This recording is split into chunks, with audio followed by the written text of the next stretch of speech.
red, blue, purple light. Friends, red, blue, purple light. Friends, facts, red, blue, purple light. Friends, red and blue, purple light. Friends, facts, you can get to know the ledger, sacrilegious Sunday to melanin Monday. You can get to know the ledger, my love. Just open your third eye on Thursday. Lord, the food, the art, the clothes, the Vatican's getting exposed fast. We put the show on the road, you better stay on your toes. I was till the land focused on the ego. Then I opened my heart, let go of the ego. Grand after grand, we stacking up these C notes. Facts, facts, yeah, we gon' put this shit on our backs. Facts, facts, we in your city, pull up where we at. Facts, facts, peace, love and light. Peace, love to the family. Peace, love and light to the family. Peace, love and light to the family. These days and time, black man, is going to be the time that you have been waiting for. You came here for a reason. Whatever pressure, whatever adversity, whatever the fuck you feel, I don't know what you feel, but whatever you may be feeling is going to push you, and it's going to provoke you, and it's either going to make you or break you, similar to how pressure busts pipes or the shit makes diamonds.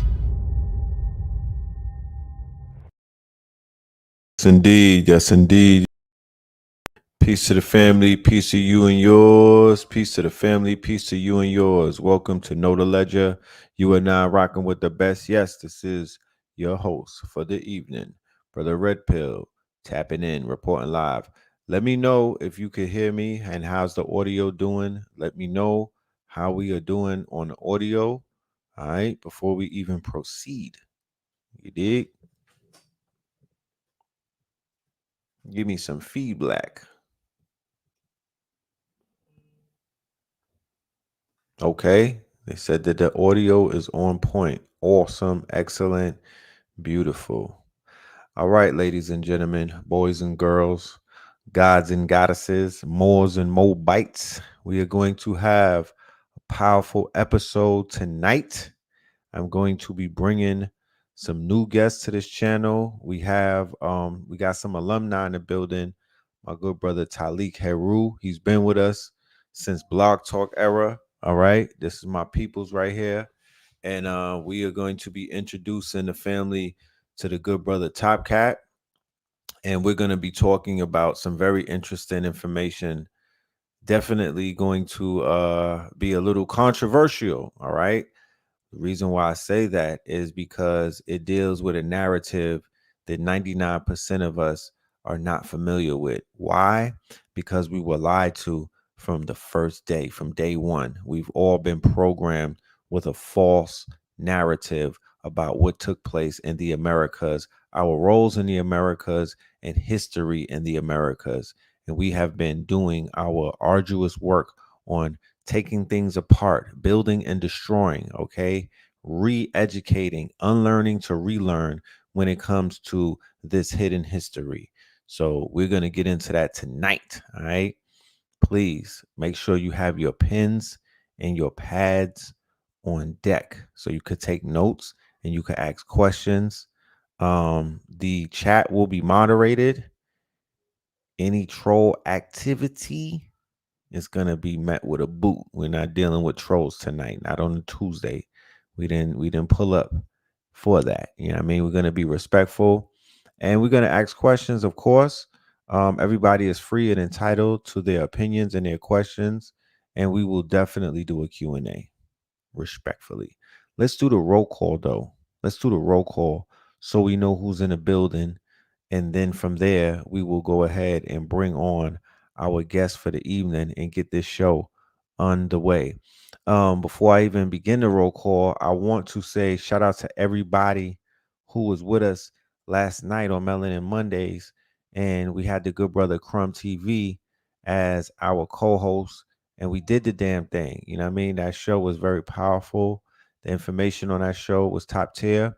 And then right after that, I had the privilege of going to Black News, Black Magic 363, and my good brother Sharif Anail Bey laid out a powerful dissertation, which I would consider to be an addendum to what we started. You know what I mean? I would definitely watch both episodes back to back. We could go band for band.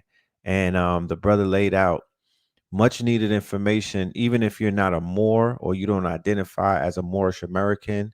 Still in all, if you belong to what we call the conscious community, these schools of thought and knowledge, it is imperative that you understand what is taking place inside of these multiple schools of thought and knowledge, because the information is overlapping, meaning that you would be more you would be able to navigate through this complex maze of information and schools of thought and teachers if you were to understand just the preliminaries, the foundation of what these schools and thought of knowledge represent. And Brother Sharif laid out for anybody who wants to know about the Moorish movement, what it stands for, what it doesn't stand for, the many denominations that represent it, and why there are some contradictory information that you will come across when dealing with Moors. He was able to lay that out on top of some whole nother things that he was able to lay out with his dissertation. So make sure you tap in. Definitely make sure you tap in. Class was in session last night.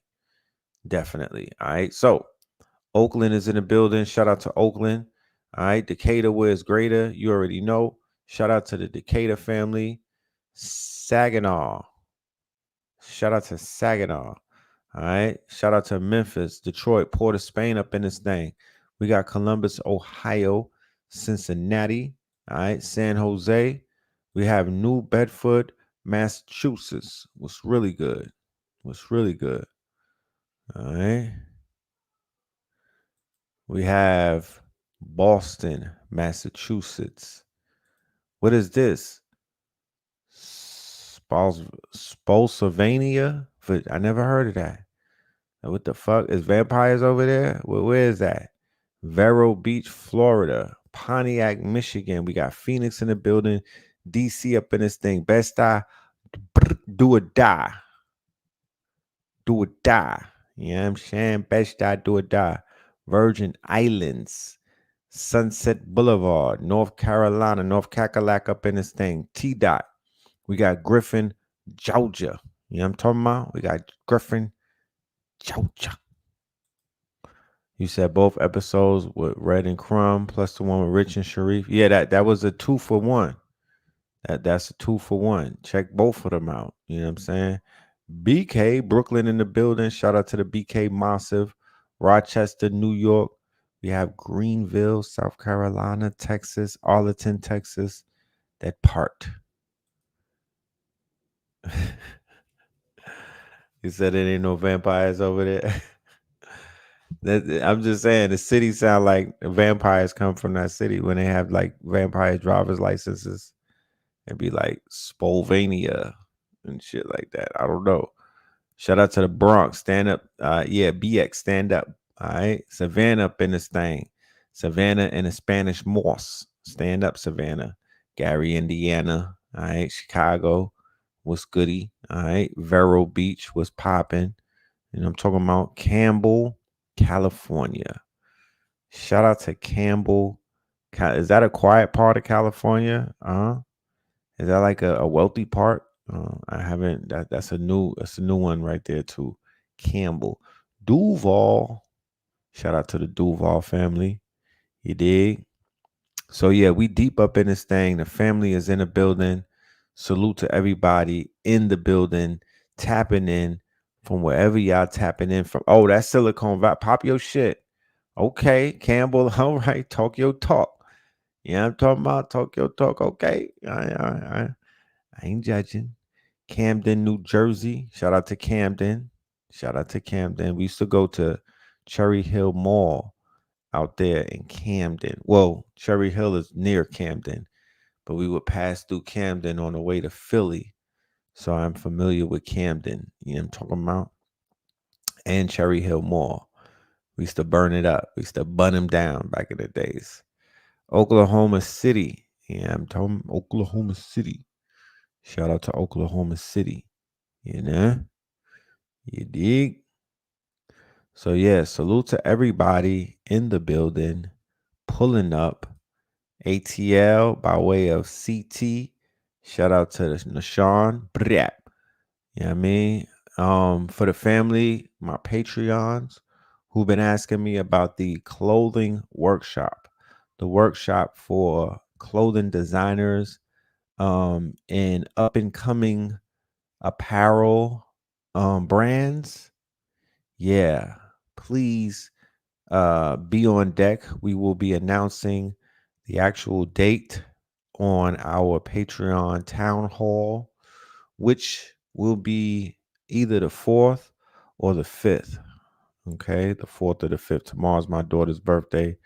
So I might be offline for the most of the day, just on, celebration mode. But yeah, we will let you know what exact date we have planned for this workshop because man oh man, I'm getting a lot of inboxes. People are ready to get on they ready to get on that business side of things. They ready to be business owners and launch their brands. You know what I'm saying? So we got you. We got you. You know what I'm saying? Everybody's in the lab cooking, doing a thing, rolling out new designs and launches. So we ready for y'all. Maple Shade, New Jersey. Never heard of that. But salute to Maple Shade. Sound like it's rich over there. Copper Aura. Sounds like it's some I like Maple Shade. Yes, sir. Yes, sir. So yes. We are deep in the building. Shout out to my New Yorkers. I don't want to put it out. Well, I'm gonna put it out there. The weekend of September the 21st and the 22nd, we will be at Nicholas in Brooklyn. The 21st and the 22nd at Nicholas. Please mark that on your calendar. Me and Blue Pill will be back in Brooklyn, back in New York at Nicholas. We are going to be making the initial announcement this week, and we'll be getting ready to really start beating the drums for that probably on Thursday. But me and Blue will be back in Brooklyn, BK, New York, in the month of September. So please spread the word, let the family know, and look out for that. That's gonna be big. You know what I'm saying? They've been asking for us in New York, so we will be there. And I believe it's gonna be a workshop. This is going to be a workshop that me and Blue will be doing. So yeah, applicable information, things that you could do right now. You know what I'm saying? With the tools being provided. So yeah. We look forward to that. Okay. Pittsburgh in the building. Shout out to Pittsburgh. You dig? Shout out to Pittsburgh. Shout out to Charlotte. Salute to Charlotte. Okay, you say you're from Camden and it's 10 minutes away. Okay. Camden. Maple Shade sound like it's you know what I'm saying? Sound kind of important out there. Shreveport, aka G Unit Land. Shout out to Shreveport. You know what I'm saying? 50 Cent out there buying up all y'all real estate. I made a post the other day on my Instagram And I saw the interview 50 Cent did on $1 million worth of game. And I said publicly that when it comes to the moguls, right? Business minded rap moguls, not lyrics, not best album, just business mind. I think 50 Cent might be the sharpest of his generation. Honorable mentions, of course, Master P, Baby, Jay-Z, Nas. These are all moguls in their own right. But I feel like 50 Cent, if I would, you know how they say $500,000 or a dinner with Jay-Z, I would sit down with 50 Cent way before Jay-Z. He gives up more game. He's not that effeminate. And I haven't, and I just feel like he'll give you straight game rather than the type of talk that a Jay-Z would give you, if you understand what I'm saying. The Jay-Z game, he's not going to go straight to direct. I don't think Jay-Z is here to empower people and to really tell you how to be a boss. He's going to give you Bed-Stuy rhetoric. Like, I don't know if y'all not from Bed-Stuy, so y'all understand what that may be. He's going to give you some cloth talk, but it's going to be a lot of codes. It's not going to empower you.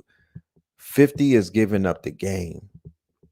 Because if he talks like that on camera, he's going to give you the fucking game off camera. In my humble opinion, if you was around 50 Cent and you fell, it's because you didn't listen to what he was telling you. He's going to steer you in a direction where you can win. Okay? He's not going to steer you in a direction to make you lose. He's going to steer you in a direction where you could win. So, in my humble opinion, he's the sharpest of the moguls. It is not easy to conquer media. He conquered media. Would you rather conquer media or apparel? Because Kanye West conquered apparel, and that's kudos to him. That's why he gets an honorable mention. He conquered apparel, but 50 Cent went in and conquered the media. He said, forget about having a film, put out a series because you need a star to sell a film. You could start a series and create stars. When I heard that, I was like, yeah, this is some shit that his is keep it simple. It's KISS. Keep it simple, stupid. But he's giving you bars. He's giving you bars. Put out the series. He's created stars out of these series. Nobody was checking for Little Meech, nigga. Nobody cared about Da Vinci. Nobody was caring about none of these people, even Omari Hardwick, who was the ghost. Niggas wasn't really checking for him like that. So series, when there's a Netflix, that's why the Netflix streaming business model is, kind of like it disrupted Hollywood because you get to build out your characters through a series. Nobody cared about Tommy. You know what I'm talking about? He got that white boy lit. Nobody cared about Tommy. Nobody cared about Ghost Son, the little one. So, yeah, he hates the God bodies. He hates the God bodies. And I wonder, I wonder if him and 19 Keys even met during that whole Invest Fest type of thing. But yeah, he don't like God bodies. He don't like the whole God body mentality. And he had beef with some of the top God bodies in New York, so that's understandable. It's nothing personal. His shit is if he was a brand, it would be Walmart. He gives me very Walmart off the rack type of, I'm like him and Master P.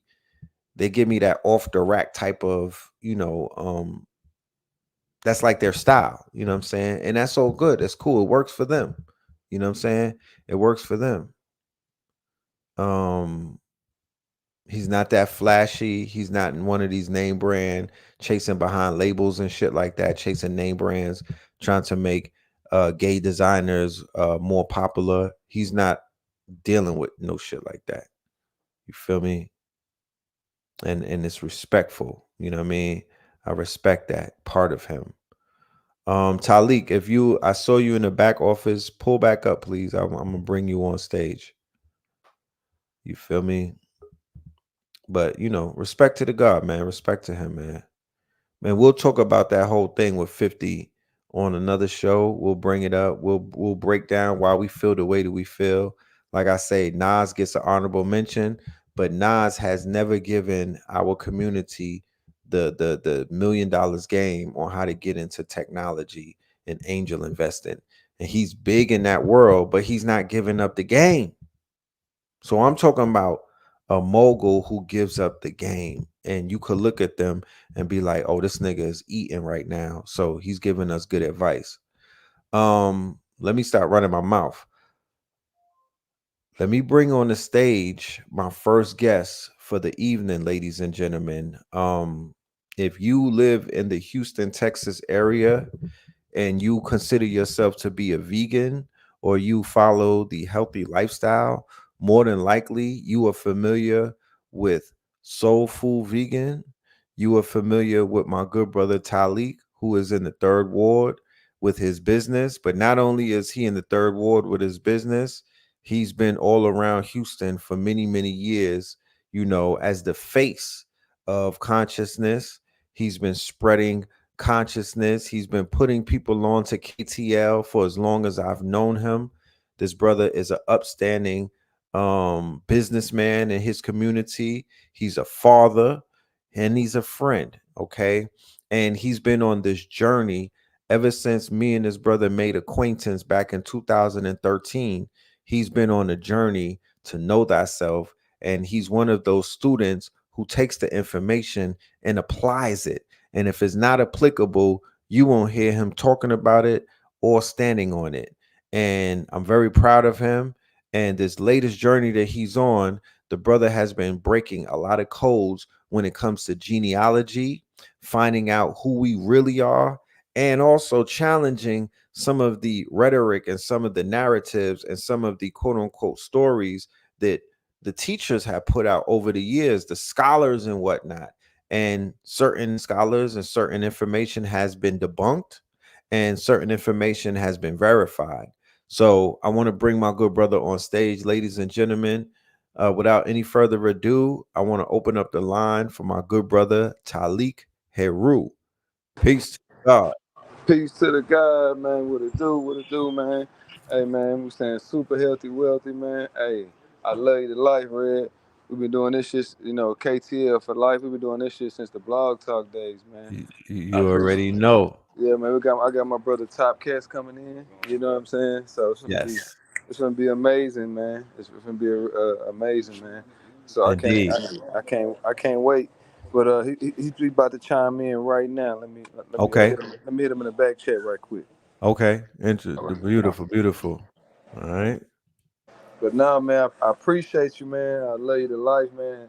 I And love you to life too, man. man, I just want to give, huh?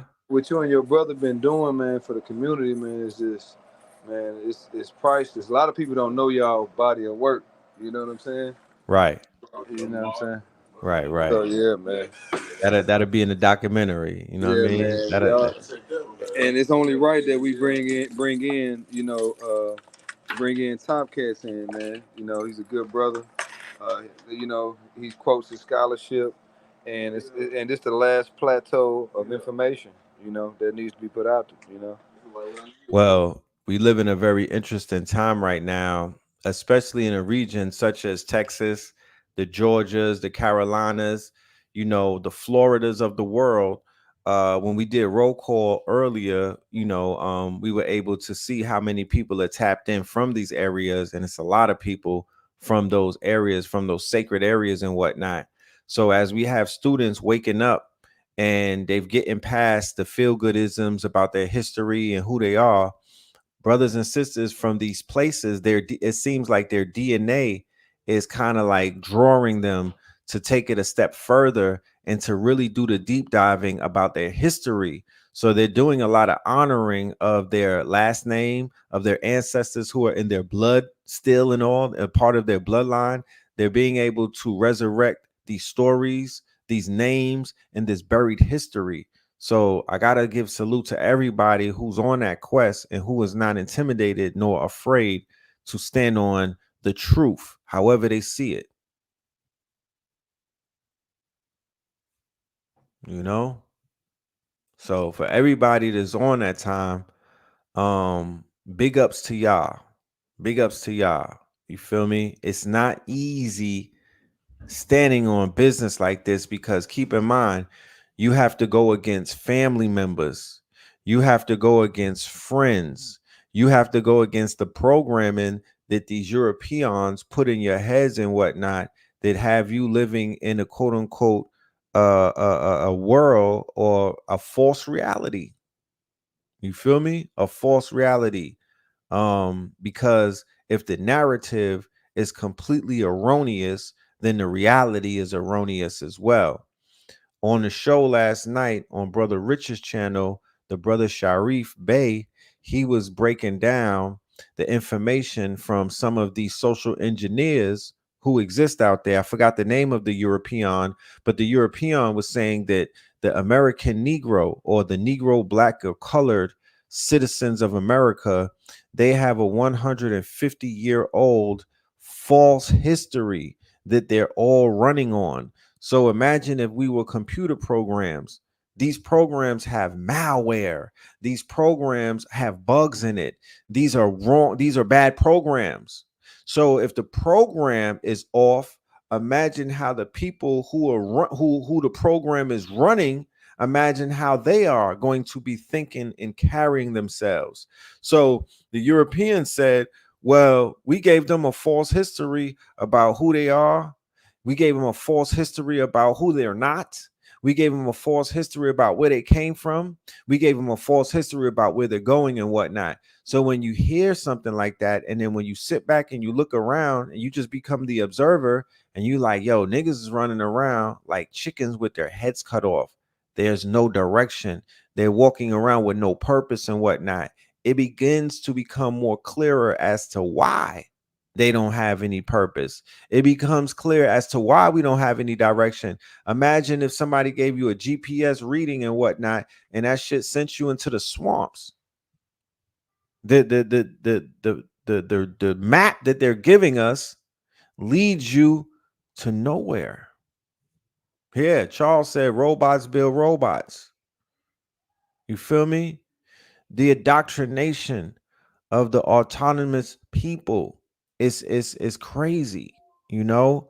So the Dane Callaways of the world, the Horace Butlers of the world, the Top Cats of the world, right? The Turtle Gangs of the world. You know, I'm mentioning different people who may have opposing views, but one thing that we cannot deny is that all of these brothers are putting the information out there as they see that as it comes across their table, and they're feeding it to their networks, and they're feeding it to the students, and it's on the shoulders of the students to carry it. And if I didn't mention your name, this no disrespect. I said the Duke of Tears, the brother Karimi. Well, I forgot how to pronounce his name. If y'all know the name, Said it the right. brother, say his name, and we'll repeat that. Uh, there's a lot of people out here who are putting their noses in these books and digging in. You dig? And doing the research and breaking the quote unquote mold of this false narrative. One thing that I do know is that what they taught us was a crock of shit. That's what I do know. You know, they taught us a crock of shit. Okay, Carrie Mo, Dr. Aline Bay. You feel me? Yes, sir. Yes, sir. Chief Warhorse. It was the shout out to Phoenix Moon. Chief Uh, Warhorse. Uh, man, a lot of the brothers, man, everybody been pushing the line. But yeah, we finna drop some jewels today, and we want the chat to ask the thought provoking questions too as well, because we're gonna shake you up. But you know, the era we come from, we gotta quote your sources. We got good scholar, we're gonna quote our sources so you can further your own research. But Yes. this story that we telling you is not scripted. It's a story that we try and get you to tap into is with your bloodline, your ancestors, which is called genealogy. You know what I mean? So, Yes. yeah. So, but when you tap into genealogy, you see how your family is connected in this play called America. You know what I'm saying? And that'll blow your mind. You know, I'm just segueing in for my brother Top Cats, you know, BCU. Like when I say he got some information to drop on you, it's gonna shake you up. You know, Indeed. And we also have some visuals for the family. The good brother Talik sent me a cache of images, and I put together a nice little PowerPoint presentation. So we're gonna go through images because I know our people are visually, we learn from visual. We're visual learners, so we do have something put together. Some of these images may be the first time that some of you have seen it, and it may be the second, third, fourth, fifth, sixth, seventh, eighth, ninth time that you've seen it. Regardless of the fact, these are images that we are gonna have to continuously show ourselves and show our children. I'm homeschooling my children right now, my 4-year-old. For all of my homeschoolers out there and for all of my tutors out there, it's very important that the babies don't have to unlearn the information. It's important to give it to them right now, 0 to 7, while they're soaking up all of this righteous information. I'm talking about give them right knowledge from the gate so they don't have to get tricked and whatnot and then untricked. They don't have to go through cognitive dissonance. They don't have to go through this confusion that many of us have gone through. So the babies are the ones who are going to benefit the most off of the research that the parents are doing right now. You dig what I'm saying? Because when they get this information, they're going to grab this shit by the horns and they're not letting up. Okay. Because they're going to have the resources, they're going to have the wherewithal, they're going to know what to do because the quote unquote steps that we've taken, they're going to be able to study that and trace it. So, without any further ado, ladies and gentlemen, I want to open up the line for my special guest for this evening, the legendary, the good brother, the legendary Top Cat is in the building. So, let me go ahead and open up the line. All right, here we go. Peace to the family. Peace, peace. What's up with it? All right, peace to the God. What's good with you, brother? Man, slow motion. Appreciate you having me on. Shout out to the homie Soul Food Vegan. Yes. Peace to the chat in a real way. Yes, sir. Yes, indeed. Yes, indeed. It's been a long time coming, my brother. Yeah. Hold on. Let me give you your 21 gun salutes, man. Yeah. Hold on. Hold- To this day. To this So day. first and foremost, I want to say I've been giving brothers their flowers and whatnot. I want to say salute to you, my good brother Top Cat, for the work that you've been doing out here. You know what I mean? Standing on the front lines, going against the grain and standing on the business of resurrecting the quote unquote dry bones of our ancestors and challenging the narrative, right? That they've been putting out here to put our people completely to sleep. You know what I mean? So I definitely want to say salute to you for doing that. Nah, I appreciate you. Appreciate you in a real way. Been following your work, you and your brother. Shout out to KT too. I got a Yeah. picture with a matter of fact at Soul Food Vegan. Oh, Yeah. with KT the arch degree? Yeah, yeah. Dope, dope, I was dope. putting him on cowboy beans. He was like, "Man, what's cowboy beans?" Yeah. Nah, salute to him. There's a show on with him and Rich right now. So I gotta go check that when it's over and everything. Real briefly, let the family know, let my audience know exactly who the legendary Big Chief Top Cats is, what you've been doing, where what region you coming out of and whatnot, and just keep them up. Let them know who you are. Man, you can choose lose, you can stay confused, man. I'm a Texas Indian, East Texas to be exact. I'm a core-sided Indian on my dad's side and Cherokee lineage on my mom's side. I come from a family of chiefs from the Kasadi, the Mingos, and we still have our land down there. My family, we fought in the Revolutionary War as far as Texas Revolution. And so that's when a lot of my lines started to come together. There, one leaving out of Tuscaloosa, Alabama in 1836, coming to Texas. and we had 3 plantations in Texas since 1836. So we got historical markers on them as far as our cemetery.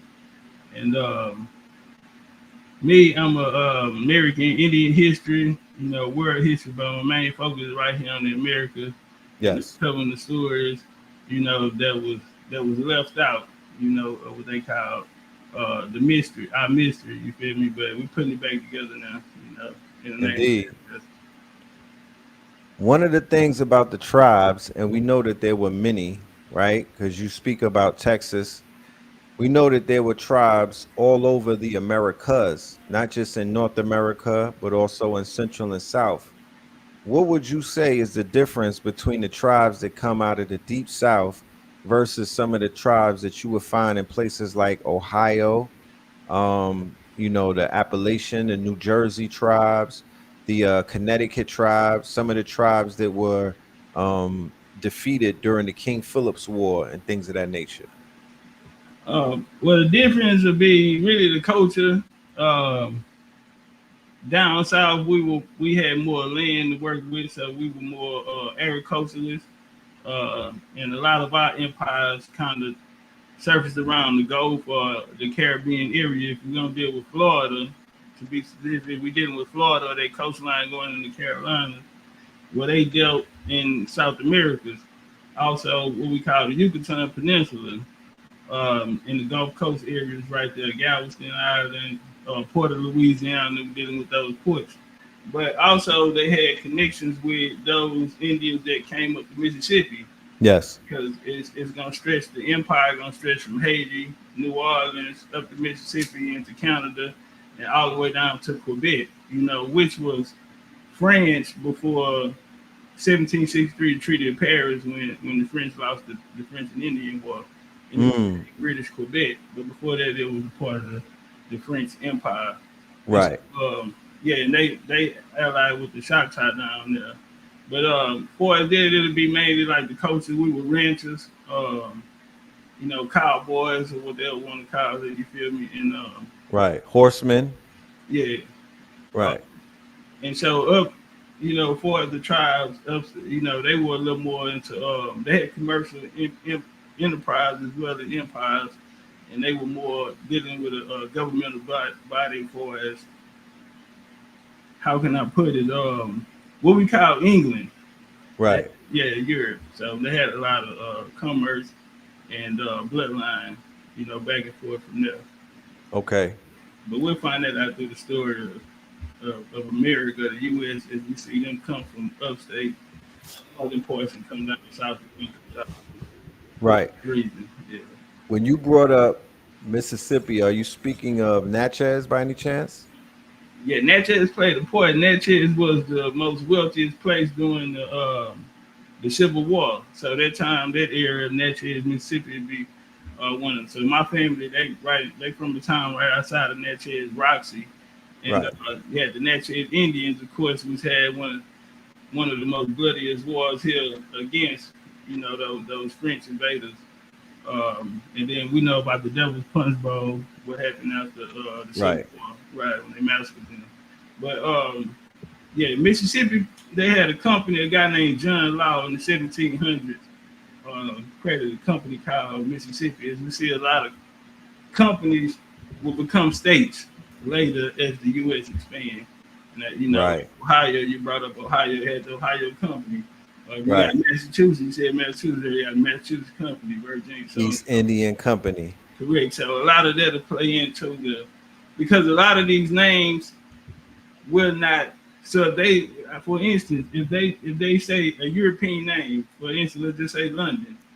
Well, they might say London on the paper, but and when we read it, we might look at it as New York. You know what I'm saying? We're calling it New York, but if they call it London, then that's going over our head. You know what I mean? Because we're not understanding what they were before they became in the statehood. And I think that's a big part of the story that's missing. They kind of talking over our head. Right.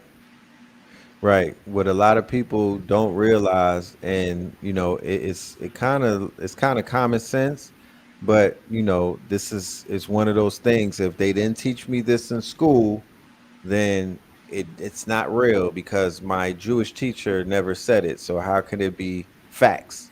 Right. Um, you brought up, the fact that certain places that we were taught in history, you know, like let's say Morocco, for example, but they'll talk about Morocco in history, but when we look at Morocco of today, it was founded in the 50s. Yeah. So we're not putting into context that they might have been talking about a different Morocco, and you're putting a modern day context into a historical narrative, and that's not necessarily what Their fault is really, you know what I mean? I understand it, or the readers understand it, you know what I mean? Because they may have the right answer on the paper, but if you don't have the eyes to see, then it might go over your head. Correct. right, right. So what I've done is I compiled some images. All right. I have a slideshow that I put together with some powerful images. I want to walk us all through these images and then get to, break down some of this information through the lens of the images and whatnot. So I'm gonna go ahead and open up this PowerPoint. Can you see it right now? Is Yeah, it yeah, is you all good. right, cool beans. Oh yeah. Yes, sir. So What I up, man? named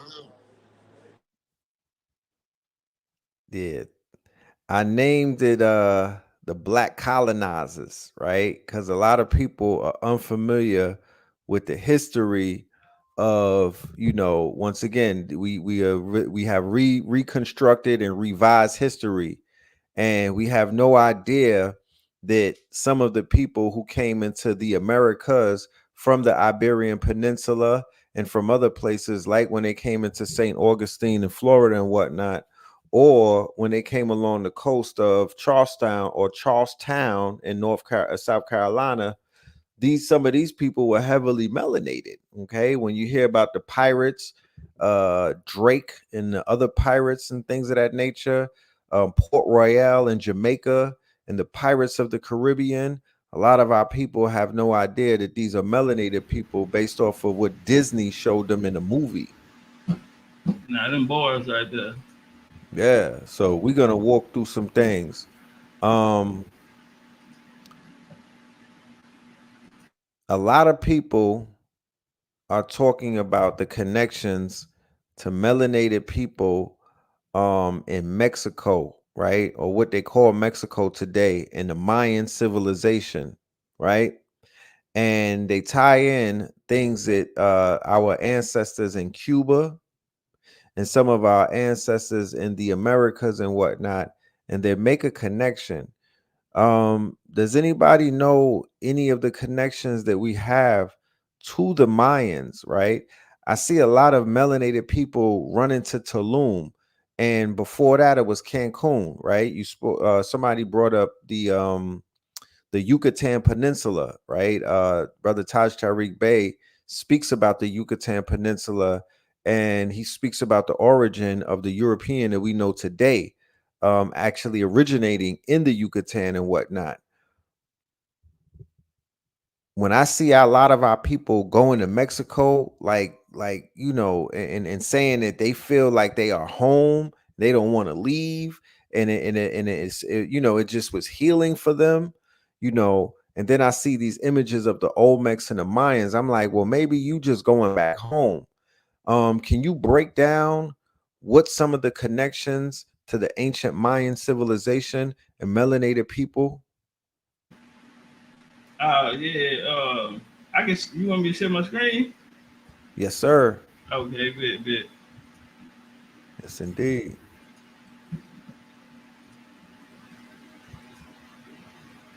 All right, just let me know when I'm up. Yes, sir. You up?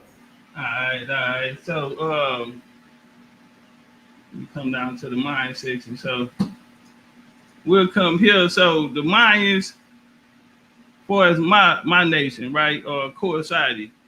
So, in 1720, you had a map right here. You got the Cherokee, Coxsackie Creek, Ute, and they're allied with the French. Um, these areas right here are gonna be ran by mine, like my nation. They speak the same language as the Isamaya. right here in the source. It say the three of the Muskegee, Choctaw, Chickasaw known writers and Aboriginal habits of American mobilians. They said that these tribes, Cortez said that these were the tribes of the Aztec, and he's speaking about the tribes in Alabama. Right here, you got the Hichiti, which is a Mayan. They also spoke the Mayan language, but if y'all know about the Seminoles, 1861, those wars there in Florida, a lot of them spoke about it. You Yes. got when you look into the southeast, what they call the five civilized tribes is going to come from 1791 George Washington civilization plan. Well, the five civilized tribes, when you go into their oral stories, they all speak about corn deities. And so when we go into the mines, it's the same conversation. They also have corn deities. Uh, Right. when we talk, Isn't Osiris a corn deity or Asar from right. Kemet? So Osiris, I might have it in the slide right here. Osiris is a corn deity as well. So he's a green man. He represents what he's a green man. So Right. all green men is agriculturalists. The agriculture is corn because corn is what able people to stay in one spot for long enough time to build a civilization. So every weeping deity is also associated with it. And also Osiris is what they call a resurrection deity. So all Yes. resurrection deities are gonna go back to green men, which are called the agricultural corn. Agriculturists, right, Right. because of the Even in the harvest. Bible. Yeah, we see it in the Bible as well, as they were weeping for Tammuz.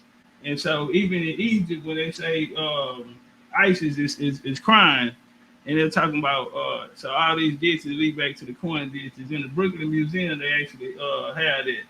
But Florida region was built up by the Mayans. You have Punchano right here.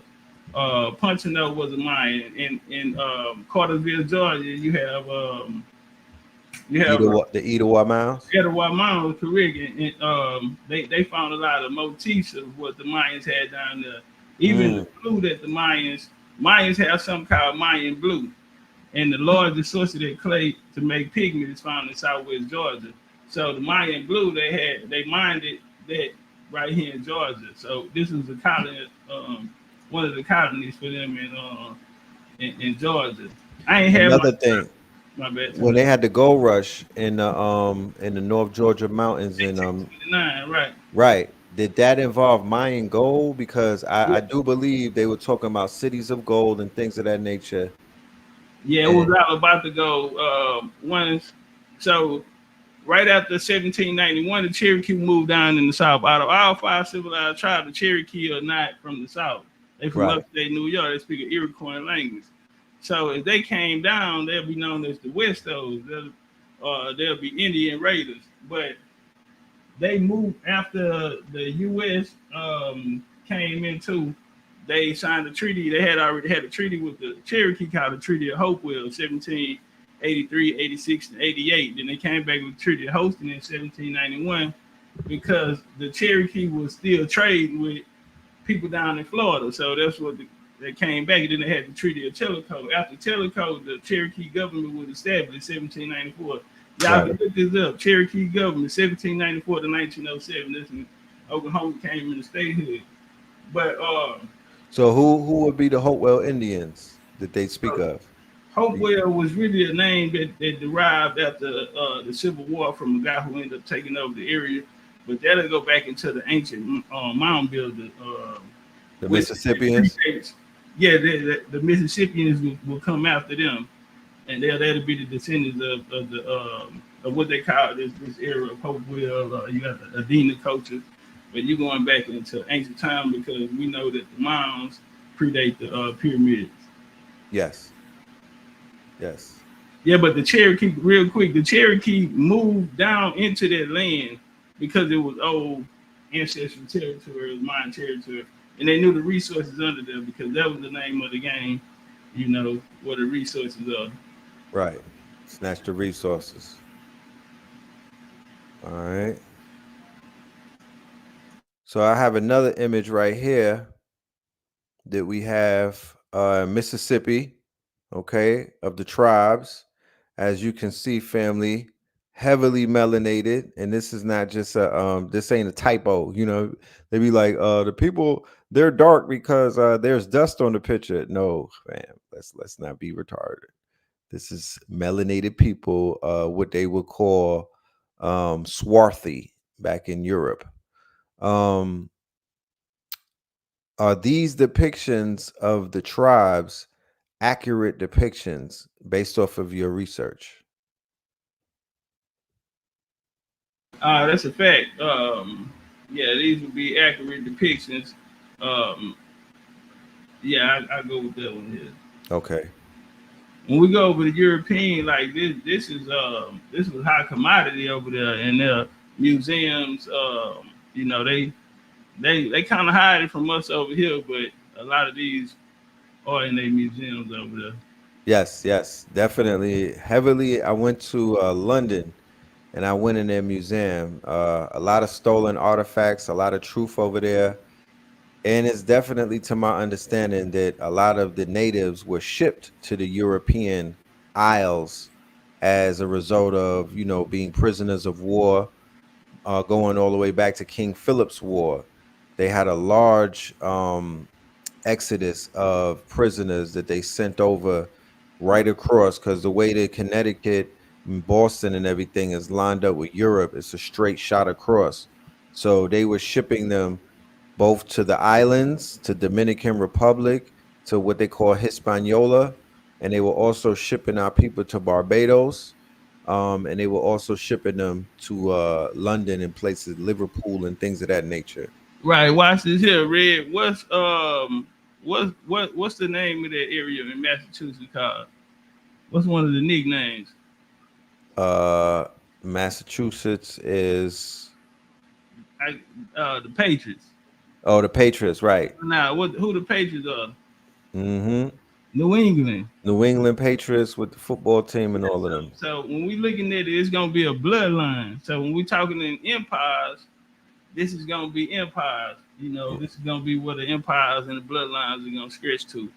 Right. The tribes, when we break it down, we never went by tribes. Tribes always been what they call plains Indian culture, southwest Indian culture. We went under chieftains or empires for another word because we went by coats of arms. Mm. That's the value of our surnames because that's where the record keeping is kept in the surnames, and the surnames go back, and that's where our stories are, and so that's why they work so hard to tell us a part of the surnames. They told us Right. the history. You feel me? We didn't have our last name was given us by someone. These are the reasons why they want to disconnect us from our royalty and our inheritances, because a lot of us, the story is about us. You feel me? And Right. to connect us from what we are in the story is was to cut us off from the name. So you're saying that if I have a surname, it's assumed that, I'm a part of a bloodline, that information was passed down to me from mouth to ear that pertains to my bloodline, and it pertains to the history that my family would have that's specific to them. So if you were to go somewhere and you mention your name or your surname, it's assumed, okay, this person he has the knowledge, he has the data, he has the history, he has the pedigree of his people. Well, I don't think they're assuming. Back in the past it went that way. If we remember, our grandparents, you address them by what? By their first and last name, or you address the families by their surnames and Yes. in our communities. And so that's because in the front they'll put a sign, the Johnsons live here, so on and so forth. So Right. when we go back to plantations, these plantations were they weren't named after businesses or companies, they were named after surnames. Right. And so through the story, they tell us that we were given our surnames by slave owners. But when we look into the records, the slave owner is really going to be your grandfather or head of household, a family member. You feel me? And, due to how the laws were back then, them not letting American Indians or having the status for them in the jurisdiction of the new U.S. And even Right. before then, in the colonies, when they had the Continental Congress, what they were doing down in Massachusetts, or their political system in Virginia. Yeah. Okay. This next clip, this is my good brother TALIEK HERU right here with him and his beautiful daughters. One of the reasons why I wanted y'all to see this is because of the phenotype. Even when we look at our good brother Top Cat and his phenotype, when you begin to look at the artwork of our ancestors, the hidden artwork, right, the depictions of us before they whitewashed us and things of that nature, you'll begin to realize throughout the years, even with all of the mixing of bloodlines that we've been going through and whatnot, we haven't changed very much. Okay, we are who we was before we got here. So not much has changed phenotypically. Okay, so I want y'all to realize that when you see these images of us, both modern and ancient, these are the same people. Okay, these are the same people. Um, Yeah, yeah. And let me veg you back on that. That's yes, why I always be asking about your last name and stuff. How we might be having some connections, cause me and Top Cat's family got like our chieftains got got connections in Liberty, Texas. You know what I'm saying? And I found out some of our people was doing a lot of, working together, against a lot of different colonizers and stuff like that. Like one of my Smith lines goes to Liberty, Texas, and Mouse Bluff. We the Panther Band of the Attackapah Eshak, which spread all the way out to St. Martinsville, Louisiana, Opelousas. And we've been dated back like over 14,000 years, Southeast Texas, Louisiana. We still had the same green corn ceremony that the Olmecs celebrated. We still had a red okra ceremony that the Olmecs, did the same ceremonies. But yes, the word jambalaya is actually a Takapar Eshak word. You know what I'm saying? Something I cook every day. But yeah, man, this the bloodlines is still here. Like, you know what I'm saying? How I cracked a lot of this stuff that's doing the genealogy. My old lady. You know what I'm saying? And my immediate homeboys and family. You know what I'm saying? I just found that like my cousin's baby dad is Napoleon's fourth great grandson. You know what I'm saying? wow, I think I sent you a picture of Napoleon too. You know what I'm saying? But yeah, man, the truth is stranger than fiction, especially when it's your story. You know what I'm saying? yeah, yeah, definitely. Yeah, Napoleon definitely was a person of color. His brother Joseph, I also got them in my line too. Philadelphia, a lot of their history. They got, I think it's South Side Philadelphia. They got a historical marker of Joseph Bonaparte. That's gonna be Napoleon brother, and Mm, really how the war ended up starting out because in 1808, Napoleon won the war with the Spanish against Charles, and he ended up putting his brother Joseph on the throne. So that's gonna split, and that's what's gonna cause the build up what came to the Mexican Revolution at the end of in 1820s. mm, And then that's why in that war in the Mexican Revolution, it was more people that looked like us died in it. I mean, right, they even tell you that on Wikipedia that right, most people that died in because those people, this story is about us. right. So here we have different depictions of melanated people in different areas all across the Americas. Okay, so we have on the East Coast, we have tribes on the West Coast, we have the Midwest, we have down south, and if you can see the images, it's pretty much the same type of people. Okay, heavily melanated, copper tone complexion, uh empires of our people. Even in this image right here with the ancient Aztecs, you can see who they are depicting. Right? This does not look like my dude in them from Mexico that we identify with as the modern day Mexican. And if you go to Mexico and sit down with them and have a thoughtful conversation, they would even reveal that to you. They don't hold back on giving you the information. At least for me when I went down there. Man, Top Cat's got some dope for you on that one, man. Go on, drop it, man. He Okay. be out there, man. Do you want to share your screen top? Because I was just I don't have I ain't on that laptop, but I went down to Mexico City to the Anthropology Museum. You know, that's where all of the information, you know, for what they consider Mesoamerica coming from. Yes. And inside there, the depictions of the Aztec all look like this picture that you have up right here. And that's one that's I mean, you can't. It's nothing to talk about. When we go down there to the source, it's so real that they couldn't even hide it. Yeah, so right, they had the codexes up, and all of the people on there look like this picture right here. Right. Right. Definitely. Let us continue to go through these pictures. I have a lot of them right now. So there's a conversation about black slave owners or melanated slave owners, or our role in what they call chattel slavery or indentured servitude. Could we go a little bit into that? That's a area that causes a lot of contention and utter confusion amongst the people who, you know, because of the social engineering, they can never perceive they can never perceive a melanated person in the role of a slave master.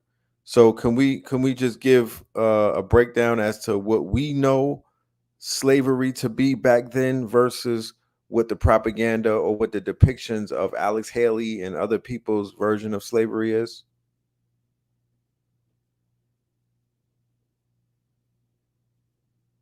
Yeah, well, we'll start out here with this book you have up, Black Slave Owners, Free Black Slave Masters, South Carolina. But I think the point was told to us on the race bait. Um, you know, black people don't. I mean, white people don't like you because of your skin, or it put the Right. black people in an inferior position. When we're talking about the 13 colonies, the 13 colonies were built off of what we call black European kings. So before we get to the slave owning part, real quick, we have to acknowledge who the king is. Right. Because the purporters are the people who are gonna found the colonies, and then we're gonna see migrations of Europeans coming to these different colonies, such as Virginia, under the Virginia Company of London, who was owned by King James. King James, who was a melanated man. King Right. James had a son named King Charles I, who also is depicted as a melanated man. He lost the wars, what they call the English Civil War. His son, King Charles II, you just brought up Charlestown. Charlestown, South Carolina, is named after him, Named and after also him. Right. Charlestown in Boston, Massachusetts. You had Charles Street, the Charles River, and they were Catholics. You feel me? They defended the Catholic faith, but the defenders of them were known as the Jacobites. And so these black men are going to establish what is called the 13 colonies. So the slave owners, no, they still had to pay taxes to the king. So before we even get to the slave owning part, we're going to acknowledge that the kings were people of color. Then when we get to the slave owner part, when we go into the records, they have what's called slave schedules. Since 1790, they've been creating censuses here. And so they have actual slave records where we can go to. I want to share my screen real quick. Yes. Let me on this, but yes, sir. I want to show you something real quick. Hold up. Yeah, we playing ping pong. So anytime you want to throw your screen up, just go ahead. We're gonna go back and forth with it. I bet. We're gonna go band for band. All right, so we're gonna right here. We're gonna come to the census. Now we want to get. Now this is a slave schedule, slave inhabitants right here. Right, that's like a report card. And this is in 1850. So this is a time where they say all of us are supposedly right. So when we go through here, right here is the number of slaves. If we notice, it has a 1 all the way down. So these people gonna have a number of slaves. The color of the slave master is right here. You see a B, M is for mulatto. That's just mixed person. Right. But the slave owners all have B's by their name. Hold up, I'm gonna go up. We're gonna come over to a different one. Now let's come over here. Same thing. When we look at the color of the slave master, you have B's and M's all the way down. Now we're gonna go to Indian Territory. This is Mississippi, 1850. Now this these are places where they're telling us all these white folks got us all enslaved and all of this. But again, when we look on here, all of the slave masters have B's next to their name. Let me come down here where they have the names at right here. This is in Virginia, 1850s. And you have I's and M's right here. Indians and mix. Indians and mixed, correct. But the Indians are going to be classified as Negroes. So that's another one that I have to show you. But one of the things I want to show is right here we have Fred Gobert. This is 1860. The number of people we have enslaved is 3. Now, what's interesting about this here, this is going to be his family who's actually enslaved. And when we go over here, it's going to have I's, Indians, and M's on it. Fred is a Choctaw Indian. So this is going to come out for their roles. So the point I wanted to show is there's a way to find out, you feel me, instead of them just giving us a story and then we haven't even went back and did our research and did our due diligence to check and see. Right. As far as we going into any slave records, we're going to find, we can find out what color the slave master was. And what we're finding out is that we have a misunderstanding on what slavery was because these are actually our families in a lot of these cases. So what's the story where we hear about indentured servants, right? And it's to my understanding that these indentured servants that we've heard about in the Americas were European men and women and whatnot. And also when they speak about the Civil War and those slaves who were fighting for their freedom and whatnot, those were depicted as melanated people who were slaves. But due to research that I've been doing, there was a group of Europeans who were called, I forgot the name. I think they were called Banshees. They were the ones who were barefoot and they had like matted hair. And, they were the ones running through and basically, screaming like banshees. That was their war cry and whatnot. And it was said that these were the indentured servants of Irish descent, right? And some of them were also of Sephardic descent, Jewish descent as well. Do you have any information about that? All right. So in 1603, King James is going to unite the crown. He's going to become the king of England, Scotland, and Ireland. March 14, 1607, they're going to come to Virginia, establish their 1619, they'll establish their colony. From there, they'll start to bring over indentured servants. And the indentured servants will be Scots and Irish. And we know that because we had they did well on record keeping in this. And so they built colonies. So like as you spoke of earlier, Barbados, 1627, they got Carlisle. He ended up getting the charter from Charles I, and they went to Barbados. This is for the British, so they're gonna be in Virginia, Barbados, Penn, and Vulnerable. They're gonna get the Spanish. They're gonna defeat the Spanish and get into Jamaica. And now British has a post in Jamaica. You spoke about Port Royal earlier. And so now they have South Carolina, 1670, which they're gonna get Port Royal down there, and then they're gonna name Charlestown after Charleston.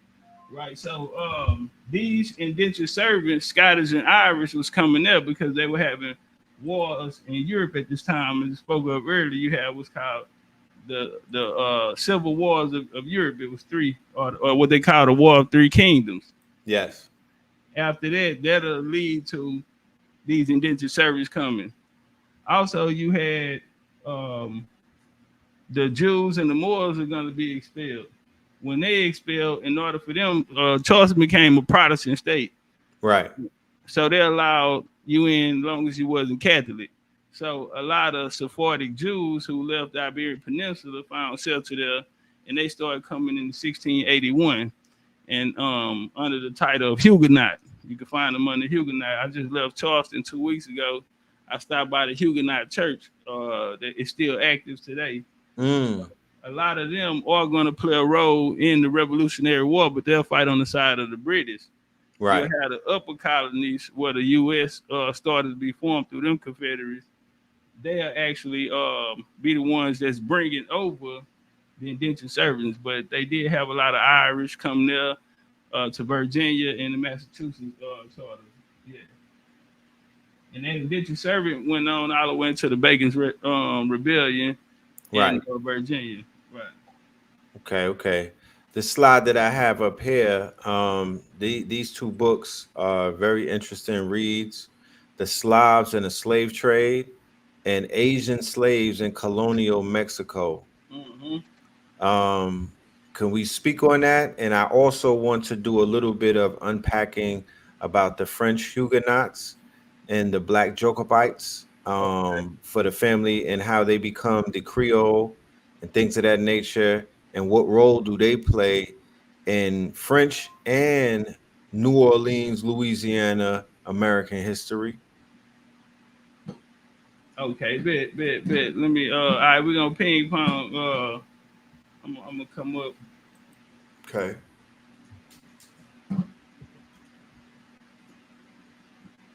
All right, so Asian Slaves in Colonial Mexico is a book by a lady named Tatiana Salih, who come out of University of Miami, I think it was.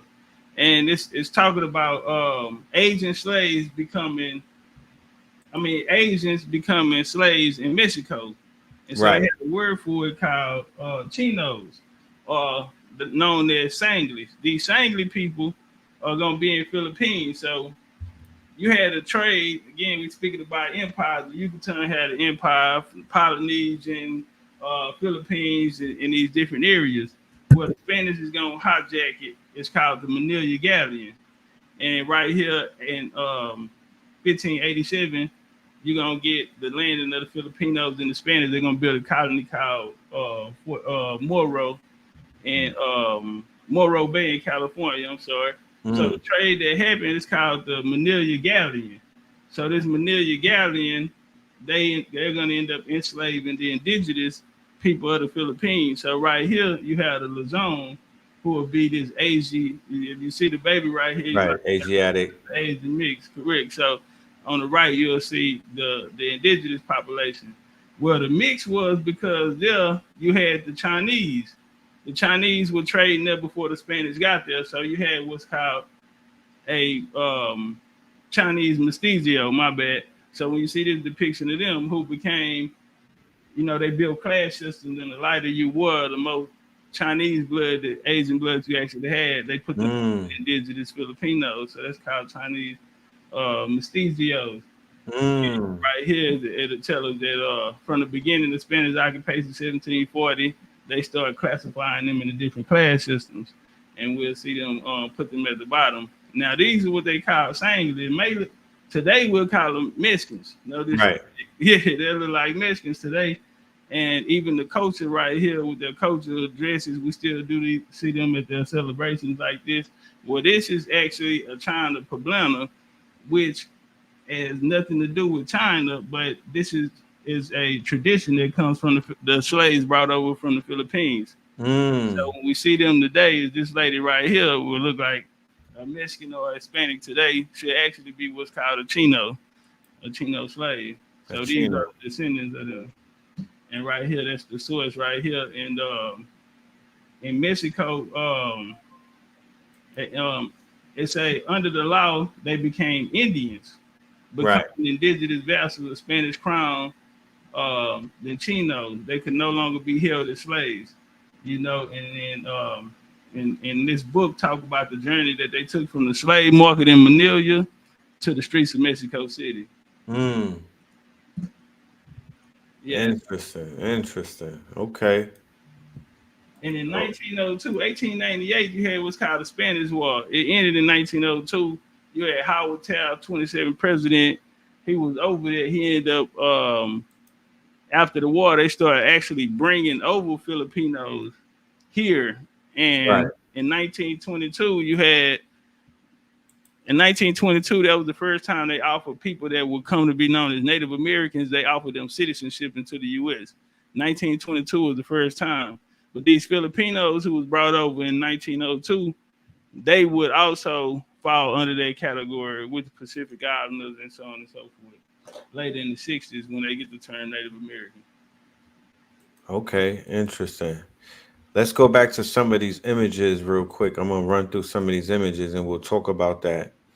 Um, Talik, and I'm gonna get to you with this Huguenot talk because you were one of my teachers or about the whole Huguenot thing and the Cajuns, and it blew my mind. So I want to build with you on that. Um, These are some images, family, once again, of the Aztecs, the Incas, and whatnot, the Mayans, just to give you some correlation to what it is that we're talking about. Of course, you can see the phenotypes of our people with some of the Olmec artifacts and whatnot. Um, yeah, heavily melanated. Hold up, right here, Red. I don't mean to break your wisdom. Okay, Go back to that picture you just on. yes. The one after this one. This one? Now go back right here, right here. So Yes. the one on the left, this the picture that I was saying I seen in the Anthropology Museum in Mexico City. This it right here. Okay, with the Yeah. leopard. Yeah, with the and it ain't no denying it. Yeah, that's a primary. Yeah. My boy is dripping. And as you can see, here are some images of our family, different phenotypes, of course. But as you can see, when they have these images corresponding to their tribes and whatnot, you can see the phenotypical similarities of people of today. Okay. So, can we speak to how did the whitewashed image of the quote unquote Mexican looking Indian come about? And how did they manage to completely remove our images from, when it comes to when you hear the word Iroquois or Chickasaw, you don't think about us. You don't even have an image of us in our head. You're thinking about the Tonto Indian or what they would call the quote unquote the low plain Indian. Right, right. All right, we're gonna ping pong real quick. Okay.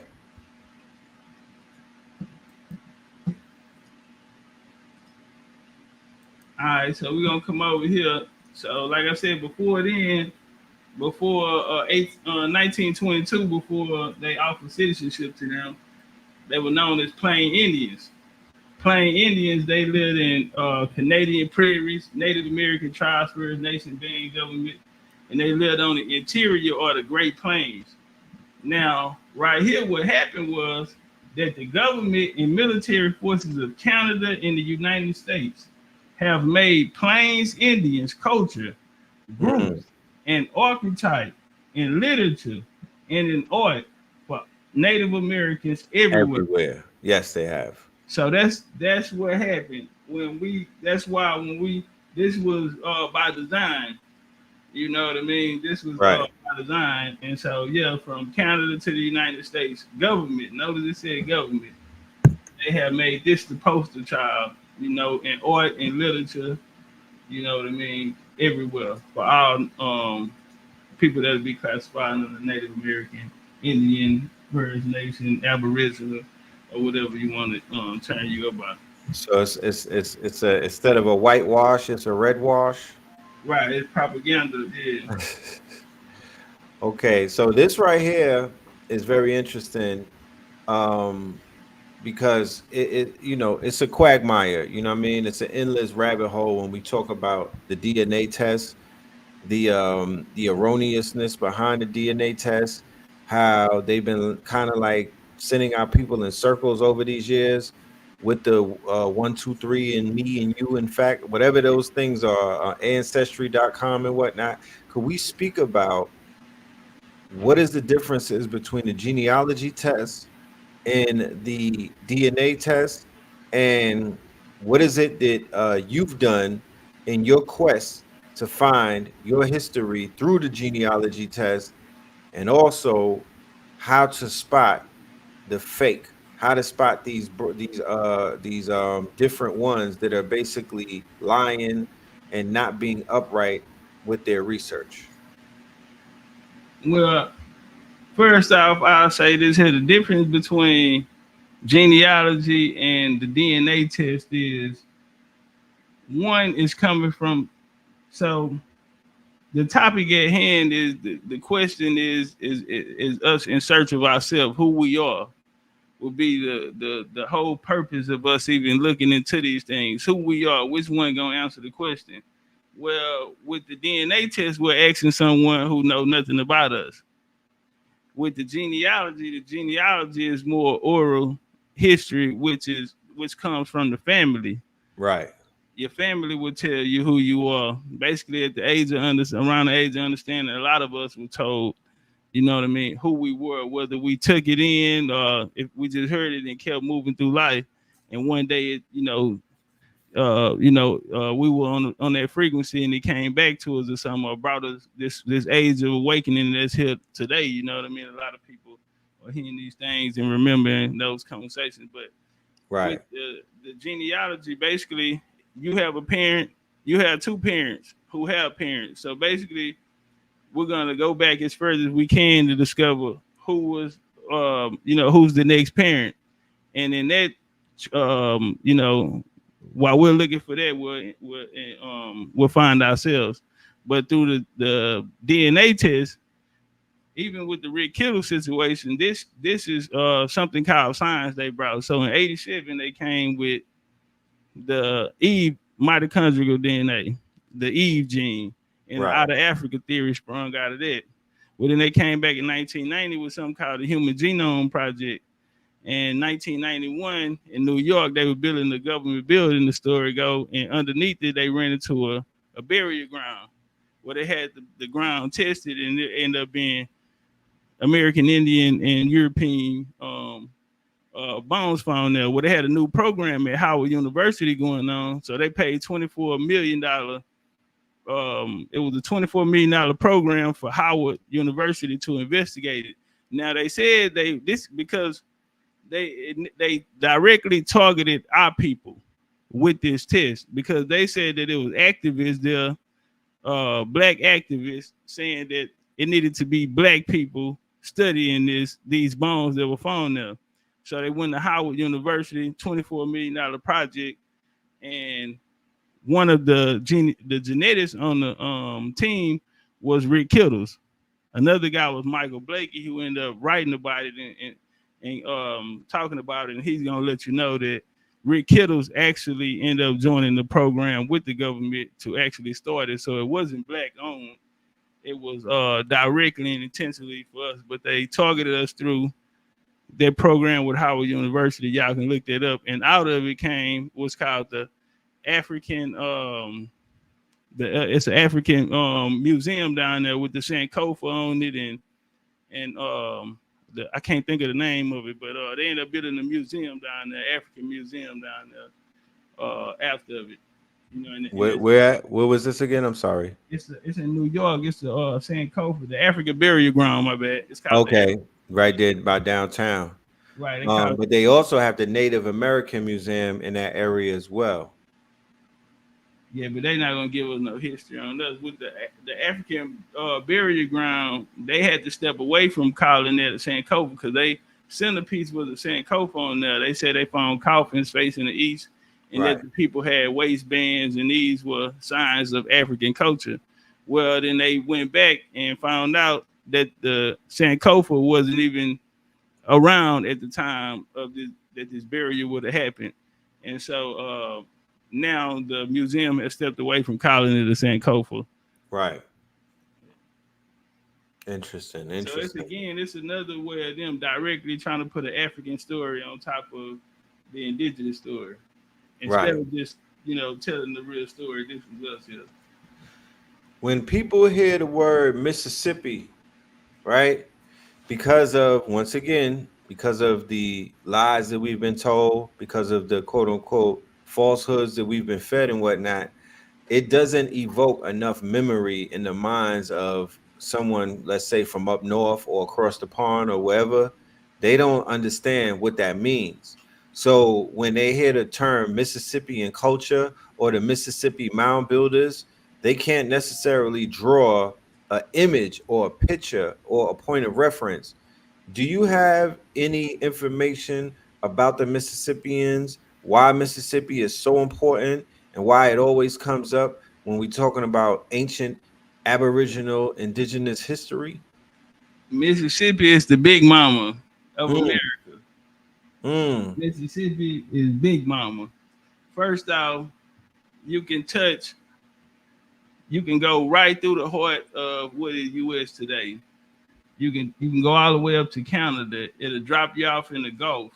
So you got access for as commercial trade. You got access through a lot of different routes. We know water in these areas. You gonna eat. You're gonna have the necessities of life. And then on top of that, they just so happen to be standing on some of the most fertile soil on this planet, period. mm. They have dirt in the ground where you can't get nowhere else on this planet. And so the that's why the wealth gap was so far away from those in the north and those in the south, Right. mainly because of what came from the soil there. And through the Mississippi, the way that we see them is the culture. The culture, we still what they call country culture. Right. Yeah, they country down there. Well, that's Mississippian culture. We country. Beans and rice, and cornbread, the what they call soul food. That'll be considered Southeastern Indians. Soul food will fall under what is called Southeastern Indian cuisine. Sports, you know what I mean? They had ancient sports back then. A lot of these type of things, the fishermen, and but the culture really stands today. What we see the South is today for us culturally, that's the culture of the Mississippians. That's the same culture that we still living in. It's fading away now. A lot of things getting watered down. A lot of the elders are moving on, but that era when we were young, Right. we watched our grandparents, and that was the real way. That was the real way. But that was the Mississippi culture. What made the South great? What made them? Yeah. Okay. Beautiful, beautiful. All right. When you see these two images, my good brother, what type of memories did this invoke to you? Oh man, knowledge itself. Okay. Um, Knowledge itself. The what they call the old way, or the what they like to say, the good old days. Good old days, right? Yeah. Ancient way. No doubt. All right. Once again, family, just showing y'all ancient artwork, depictions of our people that you may have never seen before. Just dispelling a lot of the post Hollywood, post Disney, post fabricated images and motifs of who our people are, based off of the whitewashing, or what somebody called earlier the rice washing of history. Okay. Um, could we talk about some of the rebellions and some of the quote unquote wars that took place and the battles that took place that ultimately changed the trajectory of these empires in the Americas? Yeah. We'll get one of the most famous ones. So I know a lot of people familiar with the 1740 Negro Act. Well, Yes. the 1740 Negro Act, it came about because in 1739 there was a war. Well, hold on, let me walk it down.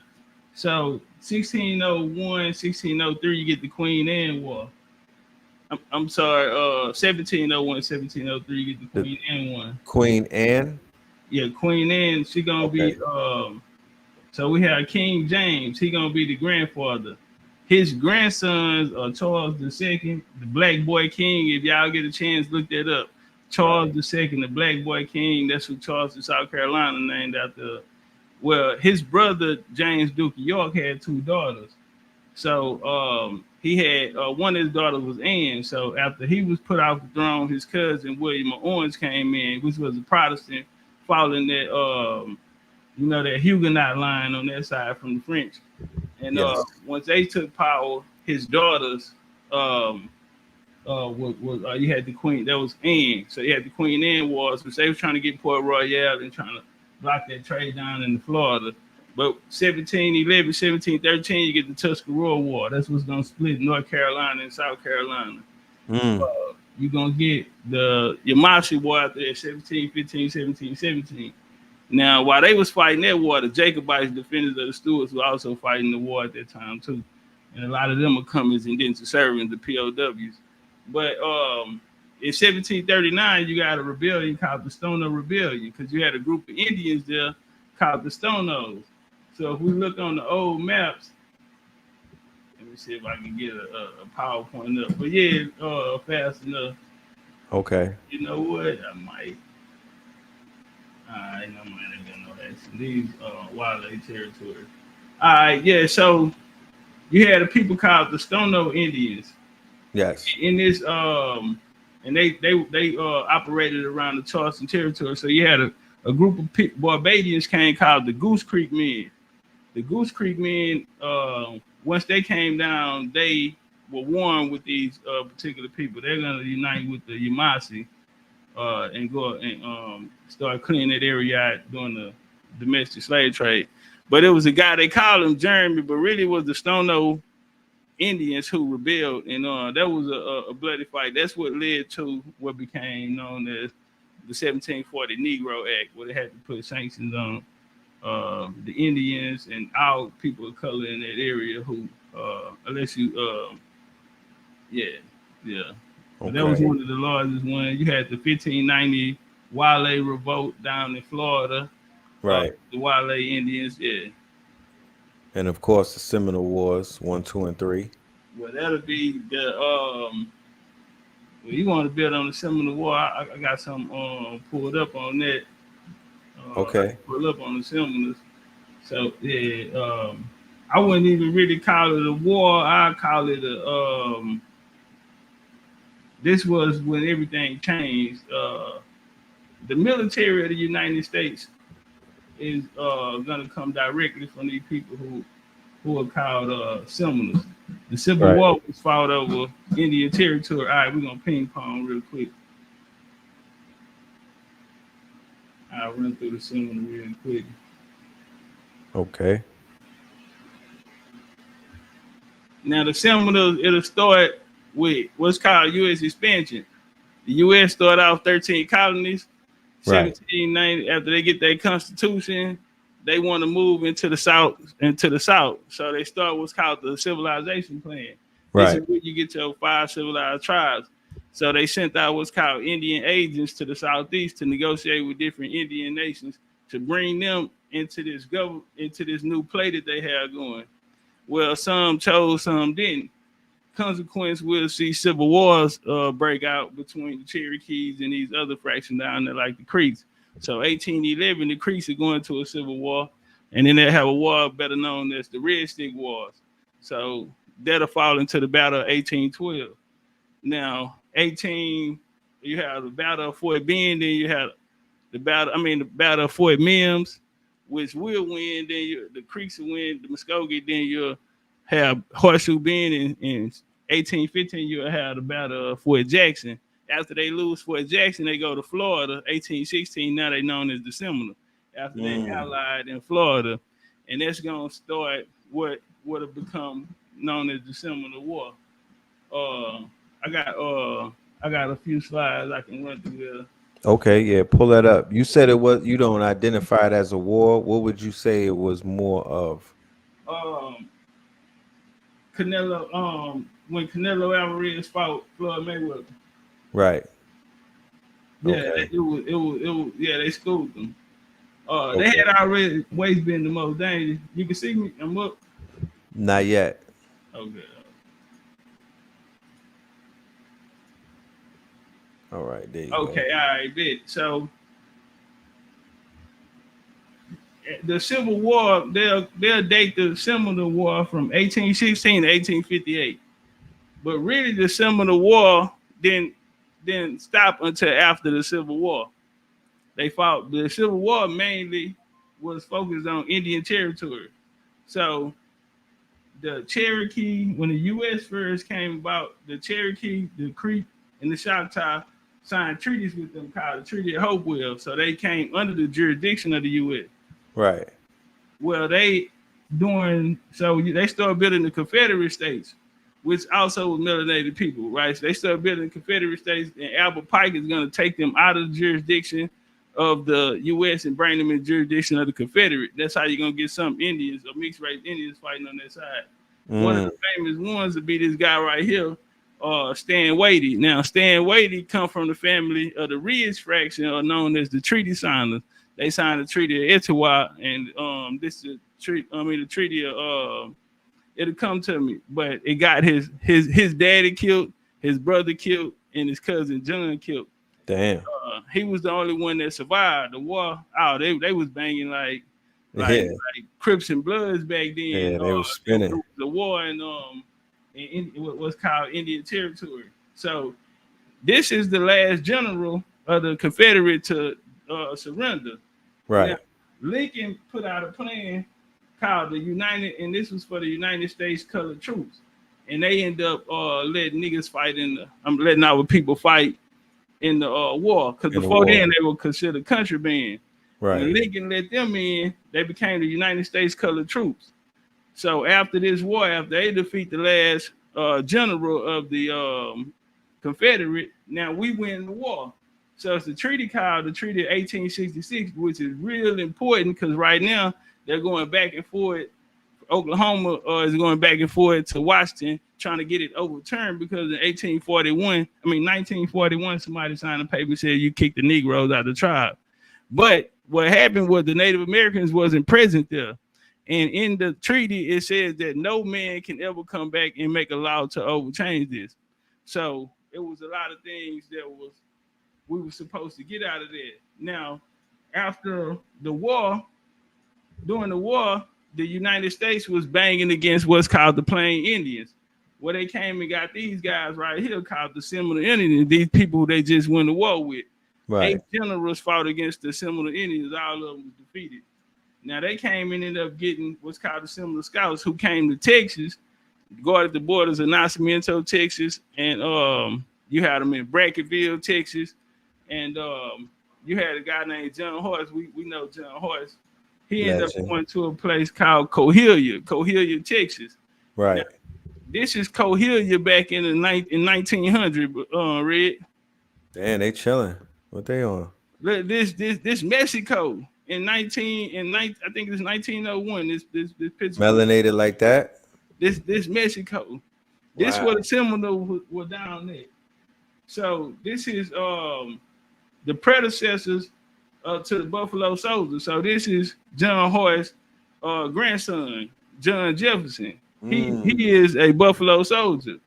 So before the Buffalo Soldiers, the predecessors to them were the Seminole Indians. The United States came and got the Seminole Indians to fight against these people who are now the Plain Indians, because they wanted to expand the U.S. into Western territories such as Arizona, Colorado, Oregon, right, California. And so they couldn't whoop them. So they came to get us to whoop them. Right. And we ended up fighting them for 25 years. This was the greatness of us. We fought them for 25 years.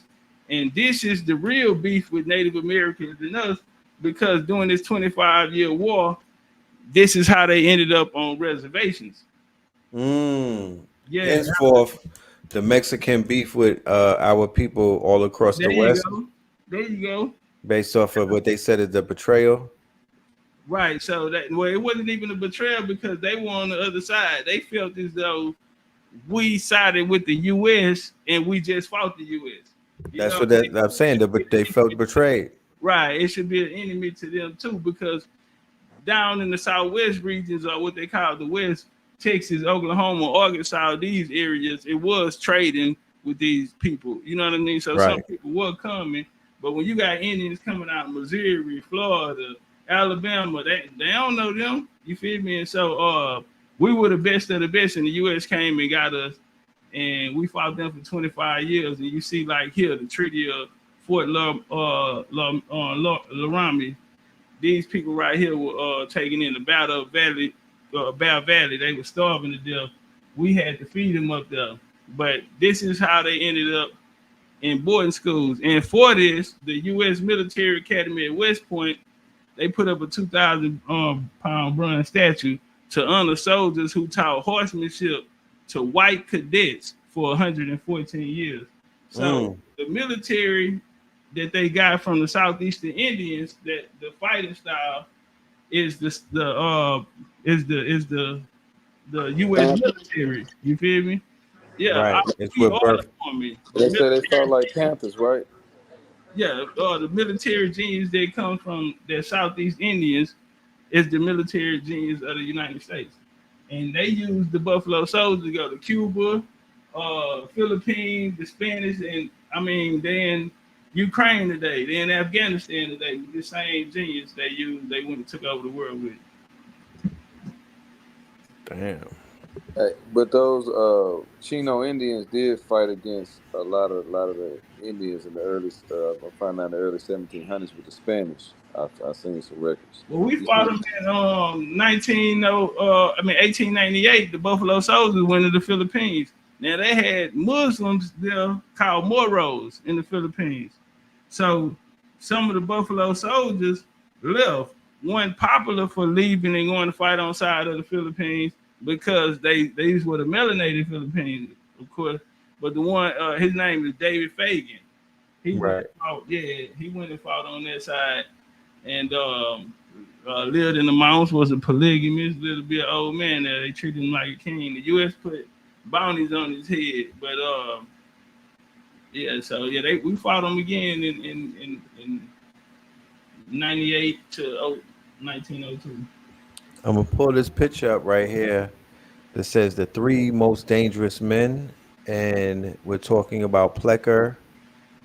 We're talking about Melville, Hershkovitz, and Alice Hedrika. Hedrika. All right. Can we build on how these are the 3 most dangerous men and what did they mean to the to our history? Yeah, when there were a lot of these fields were created to give the authority, you know what I mean, to take the authority out of our hands. So, and they'll be backed by institutions such as Smithsonian, Royal Society, Royal Geographic Society, these different. But as we see with Elise here and him being the authority of making, help making the Mongoloid or the Plain Indian the face, correct, right? And rice washing us. With Plecker, a lot of people familiar with him being, also a eugenicist, and Plecker's the one that changed the status. Yeah, with the vital statistics, he went back and targeted families and changed their statuses. Because then that's the same year that the Race Integrity Act came, which he was a part of some people who also was working with Marcus Garvey at that time. A guy by the name of he wrote a book called White America, and he spoke about repatriating Africa and that white people couldn't live in the same country as Negroes, and he looking to build a messiah to take the people back to the promised land. And Garvey was his guy, and that's his name would come to me. But Melville Herkovitz created African studies. They don't have eugenicists up there for him, but he came in 1923. He was funded by a sister branch of the eugenics. At that time, they weren't really focused on things he was interested in. He was more so following like Samuel Morton, who came out with the skulls and the scientific racism for that. Well, he was in the measuring Negro skulls and all of these type of things. So his big homie was a guy named Franz Boas. So finally, they're gonna get a little funding, and he was going around to different schools to prove that he's the first person that's gonna say Negroes have a culture. They're not savages. They have a culture, and their culture is in Africa. It wasn't a melanated man. It was never a black scholar ever came and brought that to us. Melville Herkovitz is the first person that came and told black people in America that they had a culture and that their culture was in Africa. Mm. And so through the years, he started to prove this. One of the ways he was in Harlem, he was brought there by a lady named Zora Neale Hurston. Zora Neale Hurston also worked on the Franz Boas as well. Well, they got there and they were measuring skulls. They wanted to see if one parent was light skinned, one parent was dark skinned, and he actually, um, they wanted to see what percentage of Indian that they had. Well, in my book, I'm Not Black, I'm Indian, the Miseducation of Black American. I speak about how he did his test, which said, I think it was over like 60% said that they were African in his test. Well, they told him that he needed to go down to the South. Franz Boas told him he needed to go down to the South and do testing. So they went to Tougaloo University down there, and they did that test, and it came out about, I think 80% of the people said that they had Indian heritage, and then they proved it through family Bibles and oral traditions, oral stories. And so this is something real. And he wrote a book called The Heart of Blackness. I think it was The Heart of Blackness or something like that.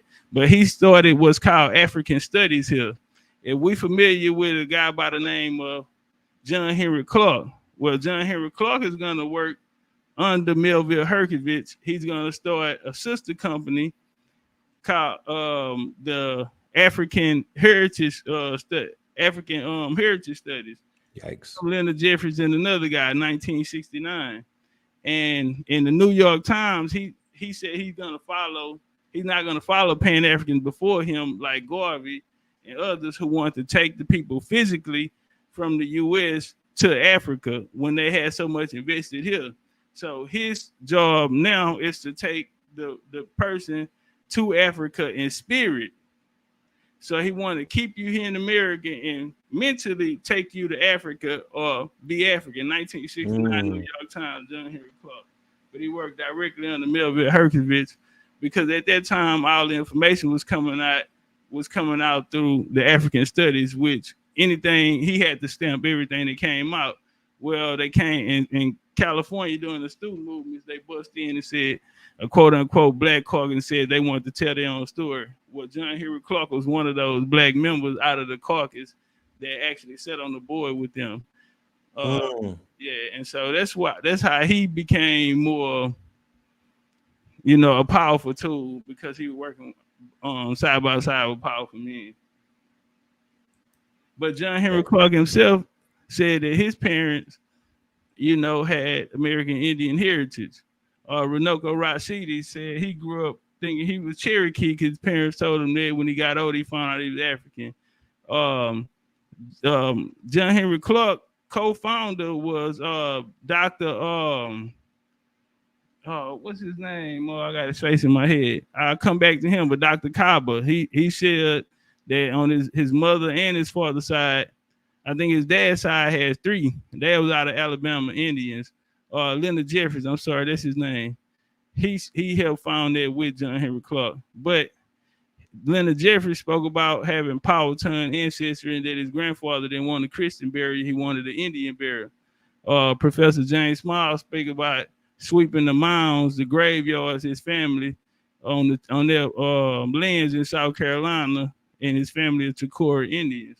So a lot of these greats that Dr. Benners and Moore brought us, African history or untold African history, actually, we could have been, learning a lot about, we would have been a lot further, you know what I'm saying, with an understanding of the America because they were brilliant minds. And if we could have, got the best out of them, you know what I mean, of the Americas at that time, but, right. Things happen for a reason, Right, for sure.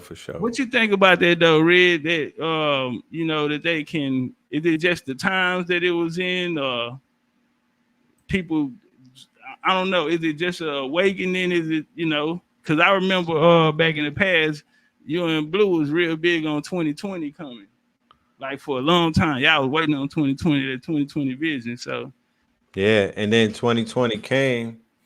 And as you can see, that was the Great Awakening because People have, when you speak to everybody, especially a large contingency of this new student body that we have, they don't say, yo, in 2017 we was tapped in 20. No, they like, yo, during COVID in 2020, I got my awakening.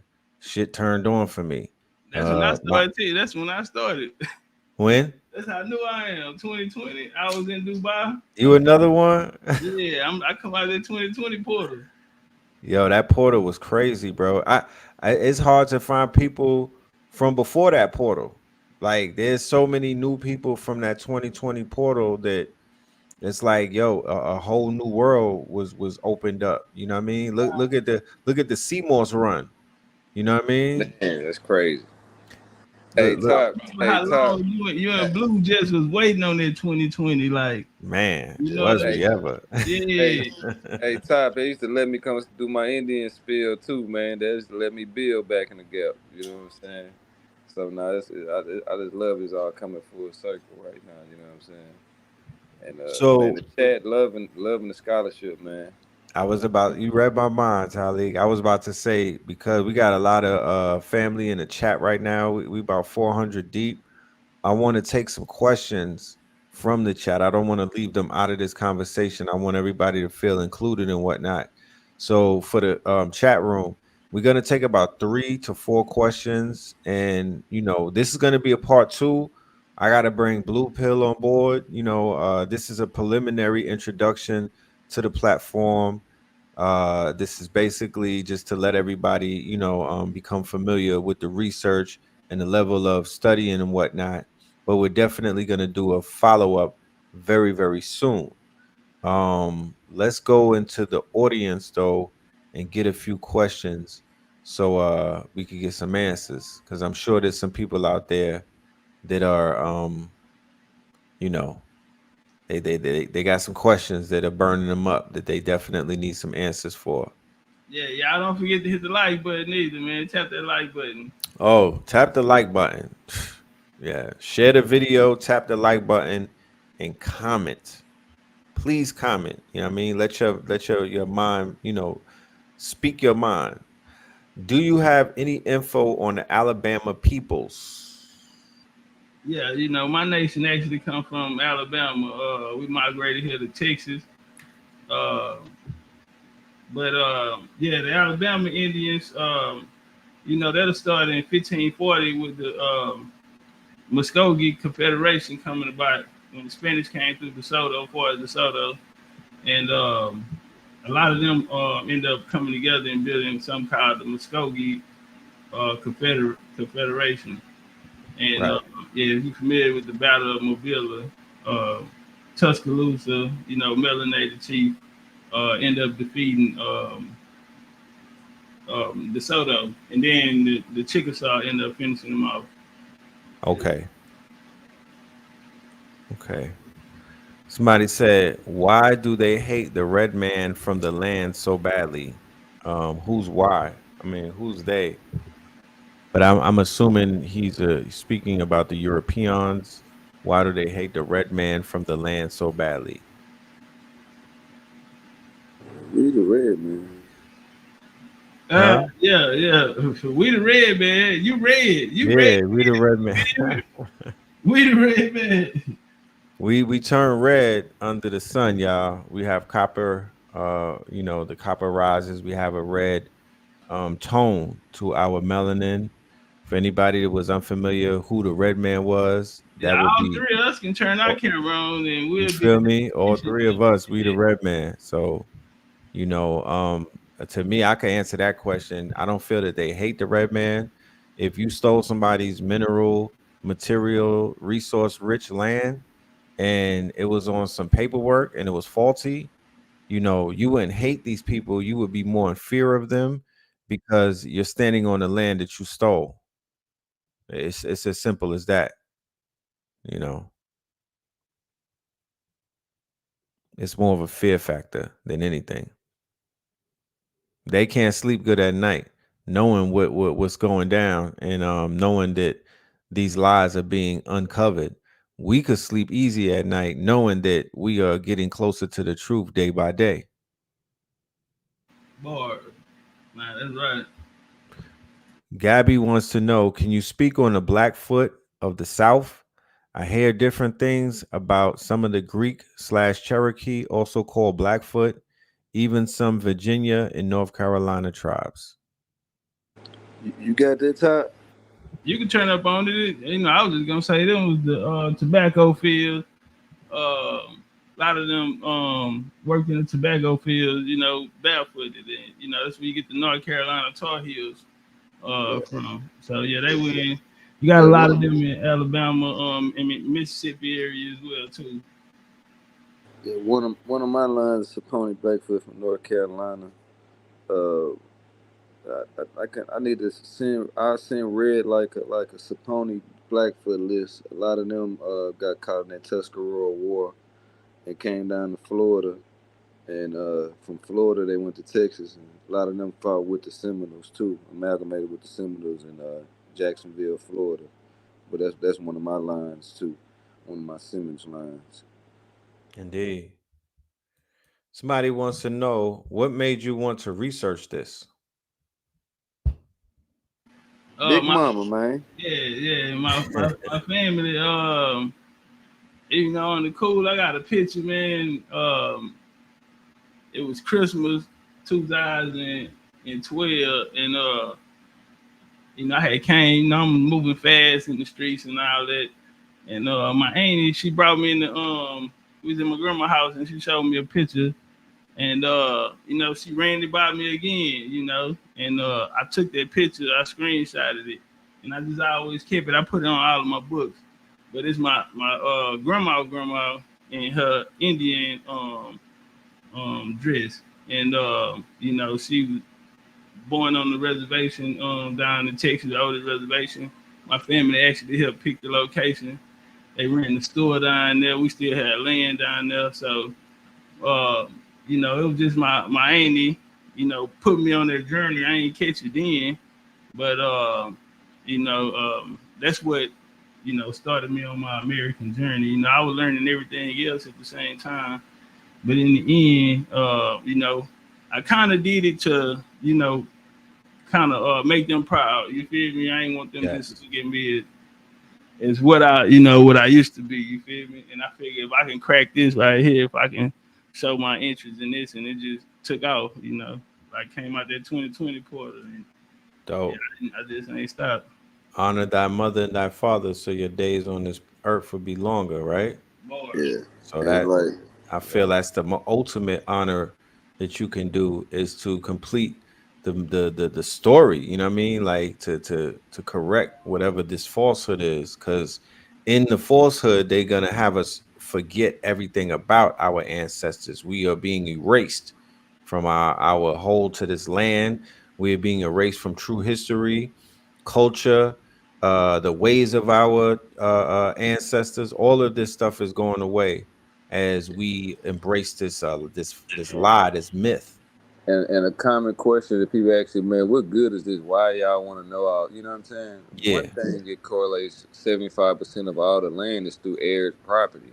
Is Negro land, you know, and these are indigenous people. A lot of people don't even know their stories. You just got to tap in. You know, your ancestors want to talk to you. Just go like, you know. Ty was saying, these people was not literate. Actually, they was way smarter than us. Oh You yeah, know what I'm saying? Way sharper than us. You know what I'm saying? Why Pawpaw dropped out in sixth grade? Like my Pawpaw, he dropped out because he was a master electrician, a master plumber in sixth grade. Because the right. schools back then, he started learning in kindergarten how to do plumbing and electrician work. You know what I'm saying? So he started getting, you know, sixth grade, he a grown man. You know what I'm saying? yeah. You know? You had to grow up fast back then. Everybody had skills. You know what I mean? Yeah. Another thing too, I wanted to close on that. So my auntie, when she was 17, so we got land in Texas and Louisiana. So her grandma.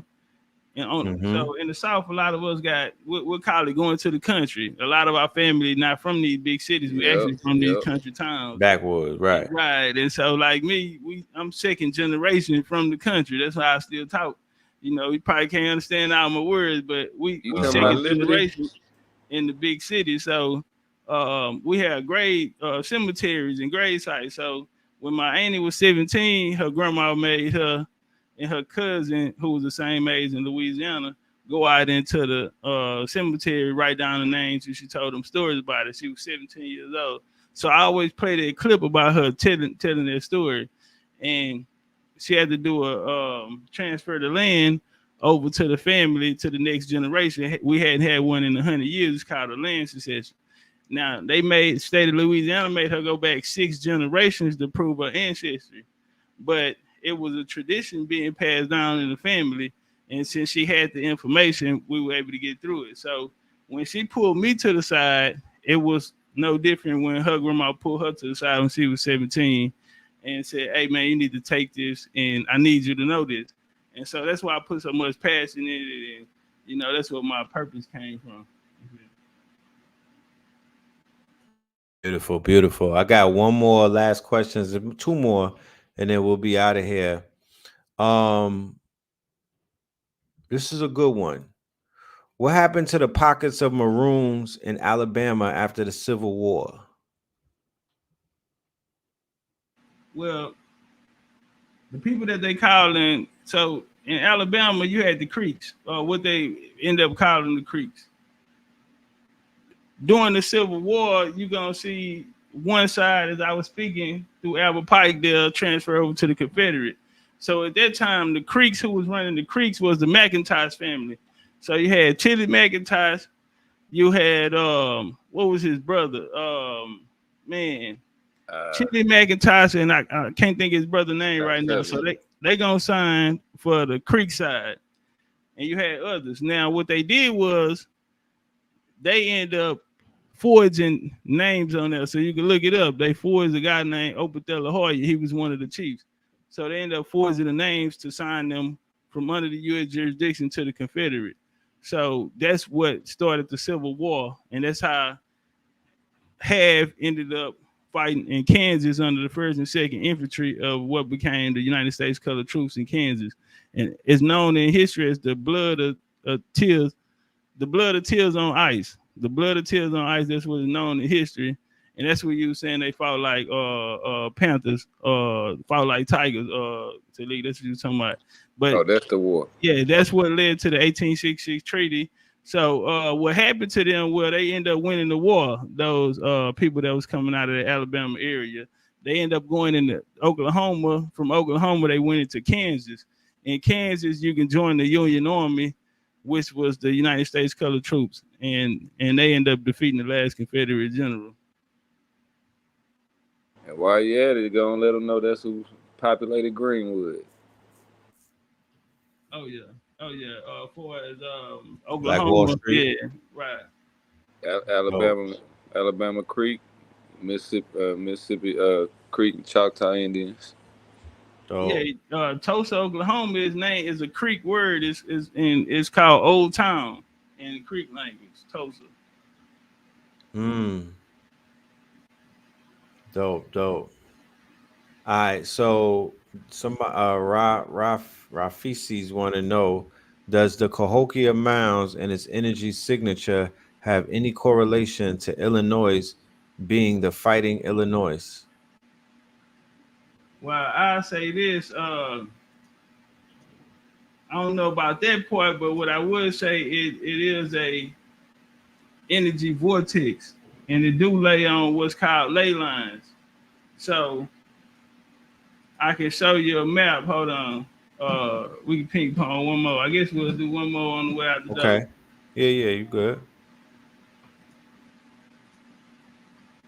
So right here, we have ley lines. So we're looking at these spots that these mounds and these different energy centers that's here. So they have what's called Path to Soul. This is Alabama though, out of the Mississippi, and they all lined up under different star systems. So that's Moundville, and that's the Orion, whatever they under. This Toltec. Different energy centers. This me and Tulum right there in front of the one of the Frere lighthouses. I'm trying to get to my Cahokia one on here. All right, you hit that Cahokia, man? Cahokia, that's it's an energy center here. it was now it's a triangle. Now from Ohio, when they looked at the Red, he been to Serpent Mounds. Yes. The Serpent Mounds direct through the Ohio Mound. It's a straight line going to the Cahokias.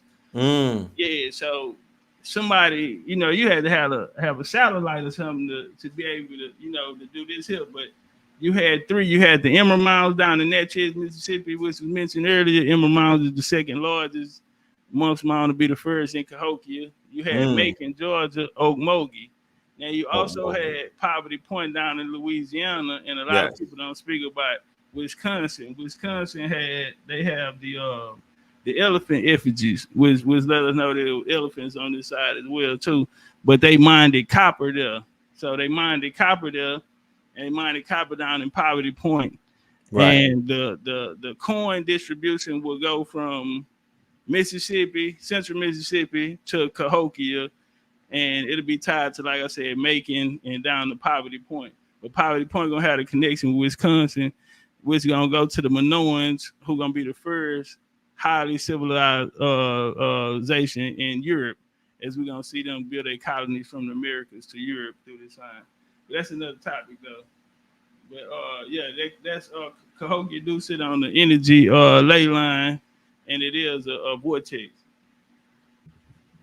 Dope. Man, this was so beautiful right here. This was a demonstration, y'all. This was definitely food for the soul.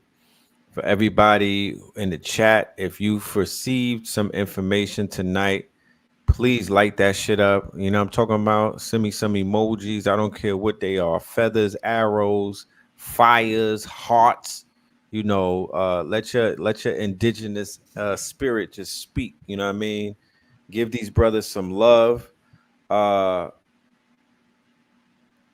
Is there a way that the family could tap in with you and purchase any one of your books, any type of literature, anything that can help further the research that we've been sharing tonight? I'm sure that you have documented some of your research that you could share with the family.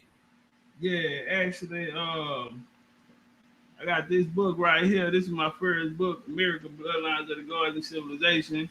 Dope. So the history that we were speaking about earlier, as far as Horus being the green men, and how all of these ancient civilizations are basically gonna get their science from America being the old world. We'll talk about the bloodlines of the gods and all of this here. That's in this here. That's probably my bestseller. And I got what we call the Indian Bible. I'm not black, I'm Indian. The miseducation of Black Americans. And hold on, I'm gonna go to this page right here, because every book I put my grandma in. And so that picture I was telling y'all that I seen. Right. That you had tucked. Yeah. That Dope. Lady told me you gotta go get on, and that's her right there on the reservation. So I dedicate all my work to her. But you can find this on BigChiefsUniversity.com, BigChiefsUniversity.com, or you can find it on Amazon. Okay.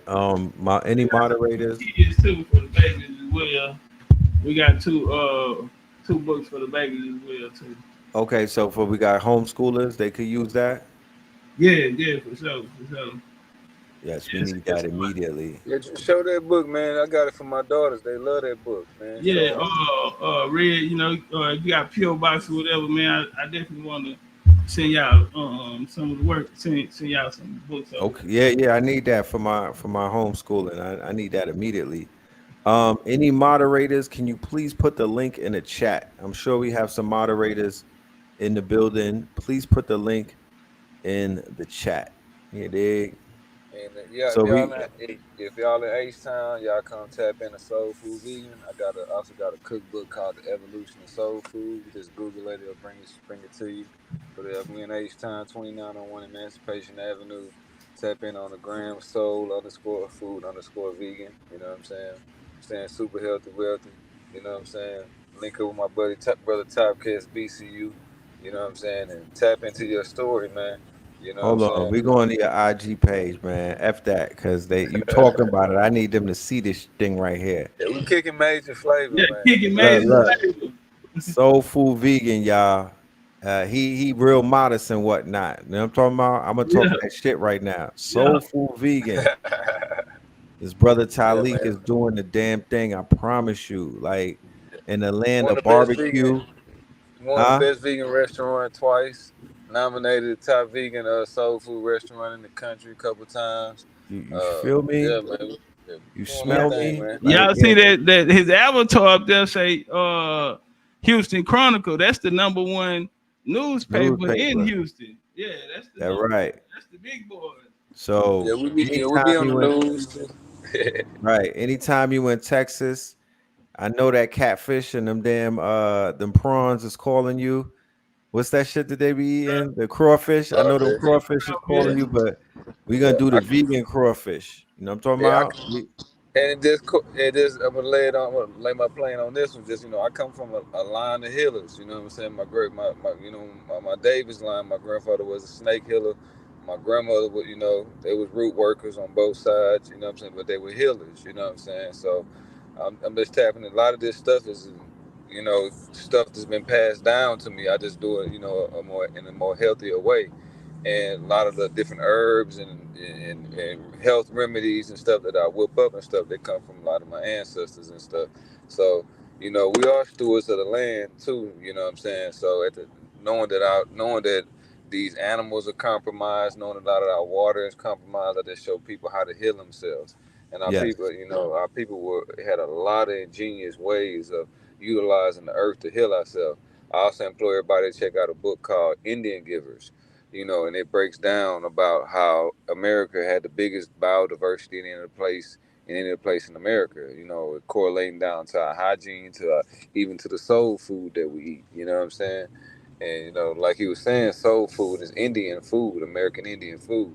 You know what I'm saying? And my restaurant actually sits right next to Negro Hill, which my great grandfather was a Takapai leader.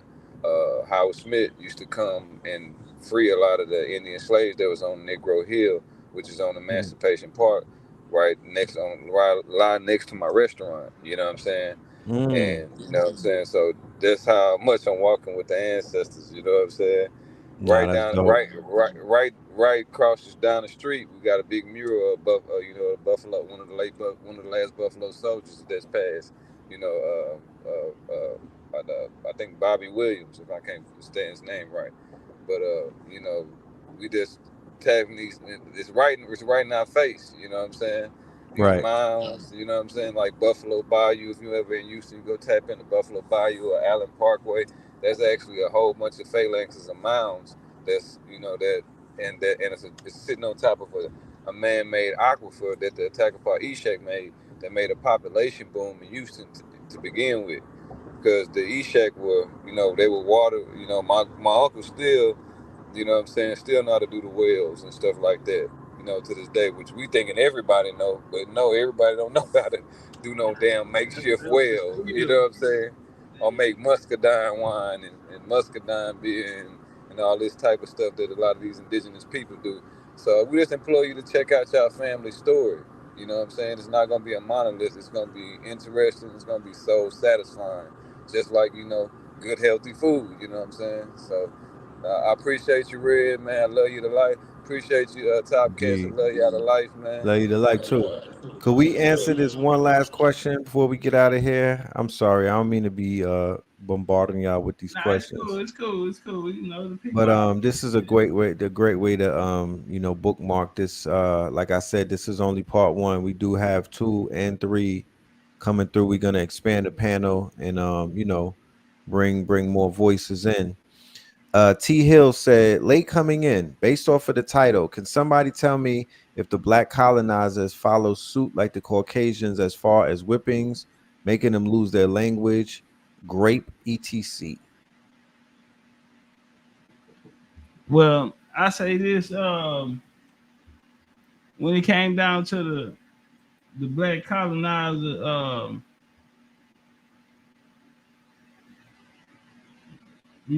lot of times it's gonna be our family members. So the term colonizer is being used, but the story of the actual people in the story right. that's taking place is gonna be our families. Because the reason why I say this, those plantations is where we get our names from. That was our home. That's why you get a lot of stories about the slave. When he bought his freedom, he went back and bought his master's old house.